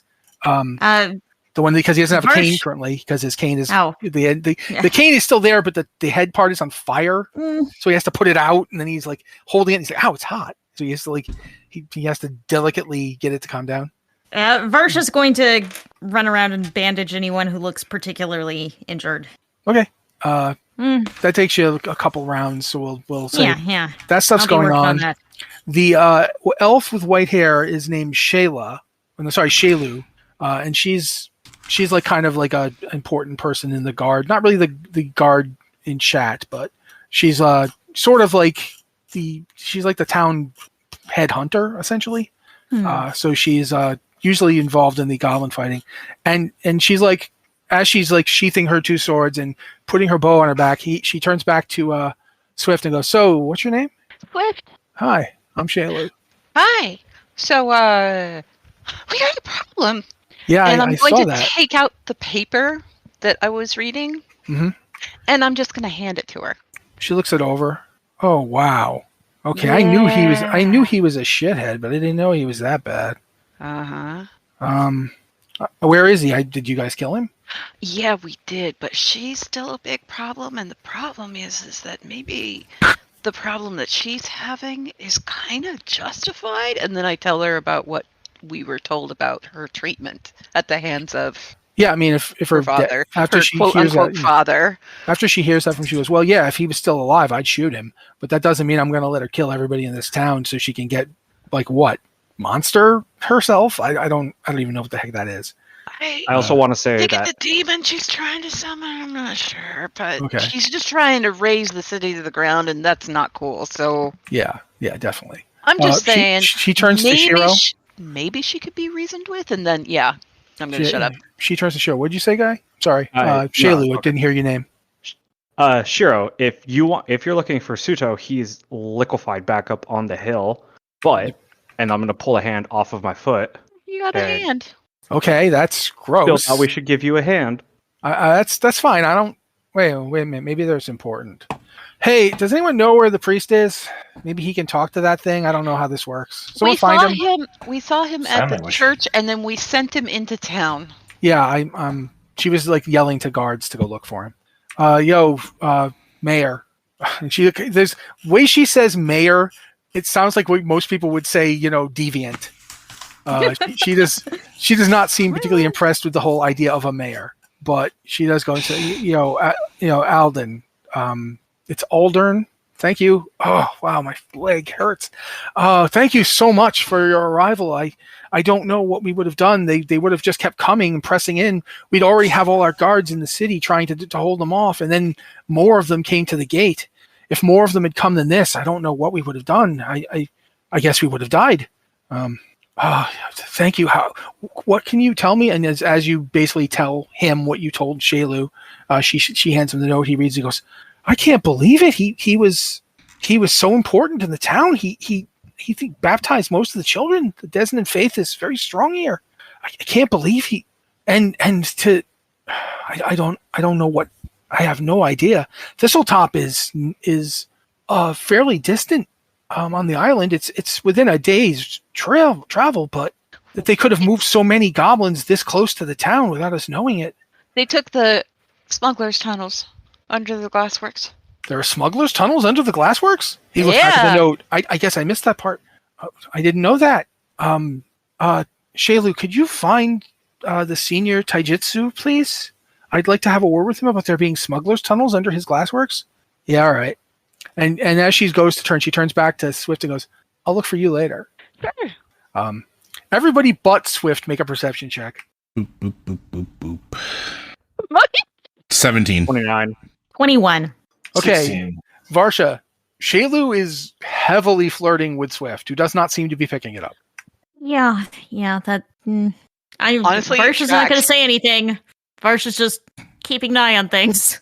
Would you say, Anne? I said, honestly, tracks. Yeah. But yeah, so Shailu heads off. She's her usual determined, competent, somewhat emotionally, down low person. You've seen the trope. She heads off to go find the senior taijutsu. And the mayor's like, I know we already owe you so much. But Ameko is... We're going back up the hill, don't worry. Thank you. She's so important to the town and has apparently the only taijutsu left who isn't a maniac. I don't know what state she's going to be in when we find her. I know that he sent her up there because he wanted to keep her safe. So I'm hoping we'll find her that way. I don't know how safe she could be sent to a crazy woman who's going to sacrifice the town to goblins, but fair enough. The problem is that her brother failed her. No, it wasn't the brother. Not her. Her brother failed. What's the priest's daughter? Her name is Noalia. It says Noalia. You've heard of her. He would supply you with Noalia if no one else does. He knows who Noalia is. Noalia knows that this just went poorly. And if she knows that it went poorly, she may take it out on... Then we gotta get there fast. We should make haste, yes. Hold, please. He barks some, commands at the local guards. They run into the local city hall type place and come out with a like chest, and he like puts it down in front of you and opens it up. There's 2 healing potions per person in the party. So he says, please, don't have much else to give you, but there's 50 gold and these healing potions and this object, and he pulls out like what is like looks like a leather glove. He goes, I don't know what these do, but they are supposedly magical, and we've had them for 20 years. And please take them. Please do what you can to save Ameko. Can we determine what the gloves do? So yeah. I have skill training in occultism. Mm-hmm. Which lists identify magic, but it says trained only. So I'm not. Well, if you've got the skill, or do you yeah. just okay, then you are trained. Okay, Yeah. so I could identify it. You have to make a check to see. Yeah, I'm Right. also trained in occultism. Then you can cool. check So too. you could do it too. You could probably do it better than I could because I am not a spellcaster like at all. None of us. There's no spellcasters in this party. So once you discover I an can try, item, and if I don't do it, then you can try. Yeah. so the way that it works for Identify Magic, according to this, is once you discover an item, location, or ongoing effect is magical, you can spend 10 minutes to try to identify the particulars of its magic. If your attempt is interrupted, you must start over. The GM sets the DC for the check. Cursed magic or esoteric subjects usually have higher DCs or might be impossible to identify using this activity alone. Heightening a spell doesn't increase the DC to identify it. So Okay. it's going to take 10 minutes, and you just basically roll, and Matt tells you whether or not it's good enough. Okay. Well, I can do it, and if it doesn't work for me, then you can try it. Yeah? Do we have 10 minutes to do this? I mean, you could do it while you're traveling. You both can, you both can just, like, do it. Mm-hmm. It's going to So- take us a day to get there anyway. So, like, yeah. It's not a full day. It's a day's travel. So if you leave now, you're leaving in the middle of the night, essentially. It's not night yet, but it will be. You will be traveling during night. It'll take you about 6 hours because it's all the way on the other side of the island. Okay. I rolled a 25. Okay? Did that work? Oh, so you're not going to roll? Well, if hers works, then I don't need to use mine, yeah? Okay. Yeah, that works. These gloves are interesting because they are made of fabric from a different item. Like some other item of clothing was used to make these. These are effectively a belt of giant strength, Ooh. Wow. No, wait. Oh, belt gloves. Okay. but they're gloves. You wear them as gloves instead of a belt, but they are a belt of giant strength in terms of what they do. Mm. Hold on, I'm going to determine the kind of giant they are. Okay, these are these are rune giants. These are gloves of rune giant strength. Rune giants are a rare form of giant that lives in Varizia. Whoever's wearing them can activate them with an action. So unlike a belt, which they would be on permanently, it takes one of your 3 actions to activate them, and then you get a +4 enhancement bonus to strength for an hour. Okay. And then I they have don't to be use strength, so I am not interested. I do use my fists use my strength for the damage modifier. Mm-hmm. Do you have to not have armor like D&D monk, or does it These matter? are not armored gloves. They're just gloves. Oh, okay. I say we give him dog wish. I mean, Unless anybody Okay. objects. No he kind of objection. Makes no sense spikes to me. that closet. No. Okay, dog wish. You can have him. Yay. He yeah, slipped. they He take up slips your them glove over his slot. bloody hands. Yeah, they take up your glove slot, not your belt slot. When you activate them, a series of runes crawl up them and appear. Like they start glowing, like kind of yellow blue, and there's like a series of runes that appear that literally come from the bottom up to the top. And when they get to your knuckles, it takes like maybe a second. When they get to your knuckles, each knuckle lights up. Was it 50 gold a piece or just 50 gold total? There's 50 gold in there. Okay, so 10 gold a piece for Yeah, everybody. but Divvy it up then. the actual real reward are the 2 health potions. That's Yeah, pretty. I'm That's pretty adding the good. gold, but the health Yeah. potions are the important Yeah. bit. For each of you will get 2. So there's 5 of you, Mm. so there's 10 total. Each of you get 2 health potions. Also, you technically there's stuff on the various creatures around you. After I've done around bandaging people, I'll check the creatures to see if there's anything useful. I am relatively tapped at this point. I've got a little left, but What kind of healing potion is it? They'd Is be the first ones. Okay, I was going to say Yeah. there's minor, moderate, major, lesser, greater. I think they'd be moderate, actually, Okay. because you guys are level 3. Lesser is okay. So minor is the first one. Then it's minor, lesser, moderate. Oh, then lesser. Yeah. Okay. So yeah, but everybody gets 2 of them. Then there's the 50 gold. I'm gonna make one quick roll. Agwish, you looted Suto, right? Yep, I sure did. He had God. that medallion that got destroyed. He Mhm. had a ring. The ring is a ring of invisibility. I'm just gonna say that you guys could make your checks until you get it. The ring is a ring of invisibility. Like when activated, you turn invisible. Doesn't have any ring wraiths or whatever. He also had a sword and dagger combination. It was a rapier and a main gouge. The main gouge is essentially a shield, like it's like a buckler, but it's in the form of a basket hilt dagger. That just gives you +2 to. So he was a Florentine style fighter. Okay. Yeah, and the rapier is a rapier that can essentially it doesn't have a magical bonus, but it counts as magic and divine for purposes of damage resistance, which is probably why he felt the ability that he could give the Quasit orders, because he could actually hurt it. And once a day, the rapier can re-roll an attack if the attack is not. So it's basically a luck blade. Basically, it doesn't have a wish though. So I think the rapier in Mingosh makes the most sense to go to Tarn, because he uses that as his main weapon. Yes. Yeah. He also had a non-magical crossbow, but it's just a non-magical hand crossbow. Or you have one of those. And then the ring, you all can decide who it goes to. Probably Swift, but Swift. I mean, I can stealth already. Shiro, can you stealth? You get sneak attack? Or do we give it to Liz as the healer? That was my thought, was, okay, either we give it to the sniper if he can get sneak attack off of attacking from invisibility. I think that's only a rogue thing. But if that's only a rogue thing, then let's give it to Varsha. Give it. I can stealth, and my stealth rolls are like stupid good. So going through everybody else's stuff, you went through everybody that was killed.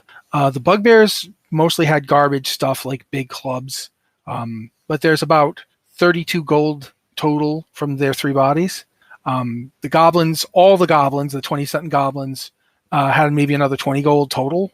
Like they had like the equivalent of gold piece in terms of like silver or copper on them. The Quasit had actually a pouch around its body, and the pouch, when you take the pouch off of the body, it goes up to the size of a bag. Huh. And can I look at it? Yeah. Can I stick my hand in it? Yeah, your hand goes in it. Can I stick my arm in it? Yep. Hey guys, I think this is good stuff. I mean, it's a bag holding. I was going to say, I'm going to try and put the battle loot in it. Yeah, it goes right in. I'm going to pull the battle loot back out. This is rad. It occurs to you that you don't actually know if there's anything in there, because usually with a bag of holding type thing, you have to know what you're looking for. Can I turn it inside out? I believe you can do that, yeah. Isn't that how you dump everything out of it? Yeah, I mean, that's how you do it in D&D. I don't know about Pathfinder, but they both come from the same source. Yeah, I'm relatively confident there's like a command word or something that is just like empty. Okay. So yeah, instead of emptying it, instead of turning inside out, I'm going to say that you just go empty, and the following things come out. 220 gold pieces, 1,516 silver pieces, a full set of plate armor. It is not magical, but it is made of gold. And it is bigger than human sized. You have no idea how much that is worth. It is solid gold. None of us can wear that. Terrible as armor, really great as something to sell. I was going to say, it's gold. That's not going to protect anybody. A hand, an eye, and a deck of cards. I'm kidding. No, we have the hand.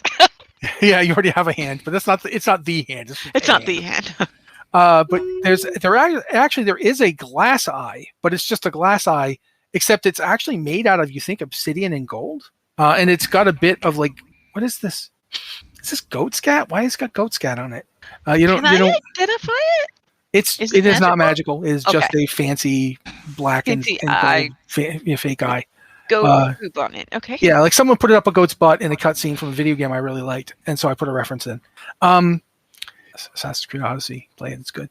Anyway, in addition to all that, there's a like series of those medallions that you found last time. Which, by the way, the medallion that exploded off of Pseudo's neck was also one of those. The weird symbol. As you're looking at them, like there's 3 of them in there, and you're like, what metal is this even made of?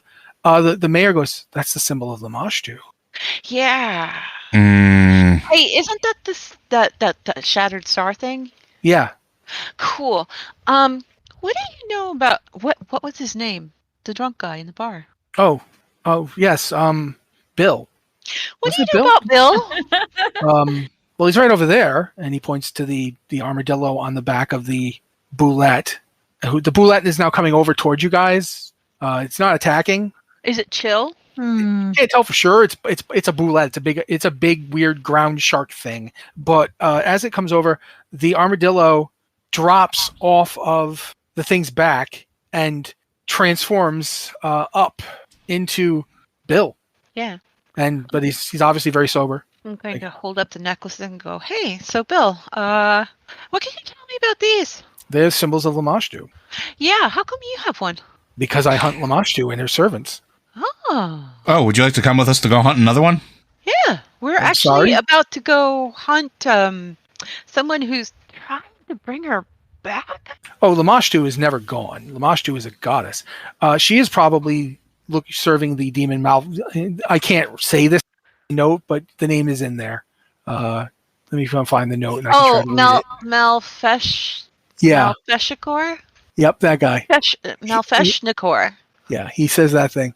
Malfeshnikor was a very powerful demonic entity serving Lamashtu. I came here hunting it, but could not find it. Okay, so what's her name? I want to say Eleanor, and that's not it. Noalia? Noalia. You know Noalia? No. I mean, she was long gone from this place before I arrived. I've only been here for a few months. Oh, okay. So, she's decided that that Lamashtu's her mom, and she's trying to release Malfeshnikor and command him, basically. Okay. Yeah. He looks not thrilled with this information. We're gonna go have a conversation with Noalia. Probably involving a lot of weapons. You want to come with? I feel that I should. Yeah. However, is this town going to survive if everyone who can fight here departs? That actually is a good point. Maybe he should stay behind and just leave it to us. Let me talk to the mayor and that very fearsome elf woman. And then I will say that I think we've fought off the majority of the forces that were prepared to attack. Lamashtu's servants. These are more or less normal goblins and bugbears. I mean, that one, he points to one that's got a big red gooey eye.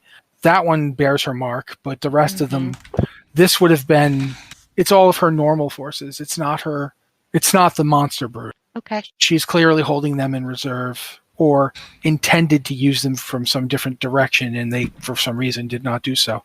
If I could question her, what's his last name? Suto. Oh, he's dead. Taijutsu? Oh, yes, Taijutsu. Thank you. Oh, that does make it harder. Yeah. Do you perhaps you have his body? We got a hand. You want a hand? He cocks his head and goes, Can I see Shiro. it? May I see the hand? You got a hand? And I'll just give him the detached hand that I've been holding on to. I may be able to do something that's going to take me at least 2 hours to get the magic together. So let's. I got a question for you. And I pull out that note again, and I go. It says that oh my gosh, what's her name again? Noalia.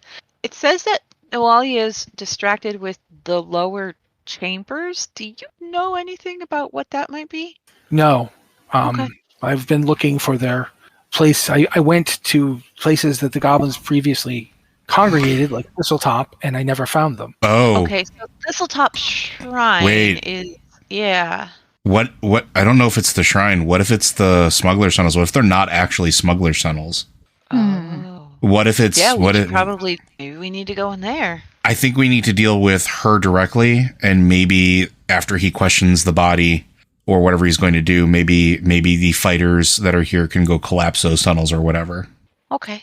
Well, since we're now basically close to time, so we're going to say we're going to stop here, but there's only one bit left to go. So yeah, we should be able to wrap this up in one more session, and then there'll probably be a break, and then we will move on to the next adventure in the series. But, thanks to you guys all being excellent players and getting pretty far along in this. I was a little surprised you got as far as you did, quite frankly. I thought the illusion would do better, but I kept forgetting how good the perception checks are for some of these people. So I'm just happy. I'm really happy that I got to use the battle loot. Yeah, and I would like to say on the recording at the very least for those listening at home, I think I messed up the crit a little bit.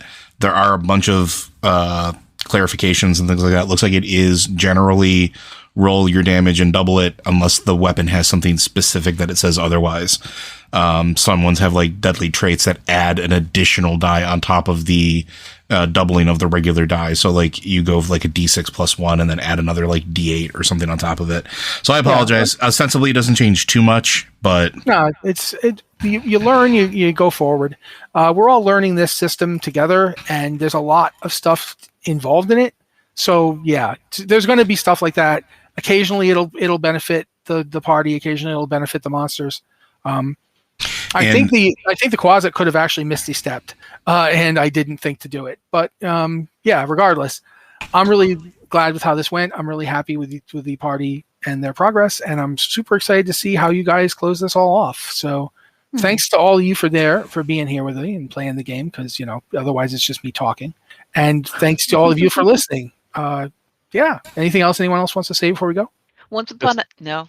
Just thank you for running the game for us, but Yeah. also like as the quick aside in the middle. Yeah, Right. I'm having such a good time with it. Part of it too is that with the rules and stuff, like what Joe was talking about, like part of it too is we're conversing about it and what applies and what works best narratively as well as like part of the player enjoyment, right? Yeah. So it's like they're more guidelines, but Yeah.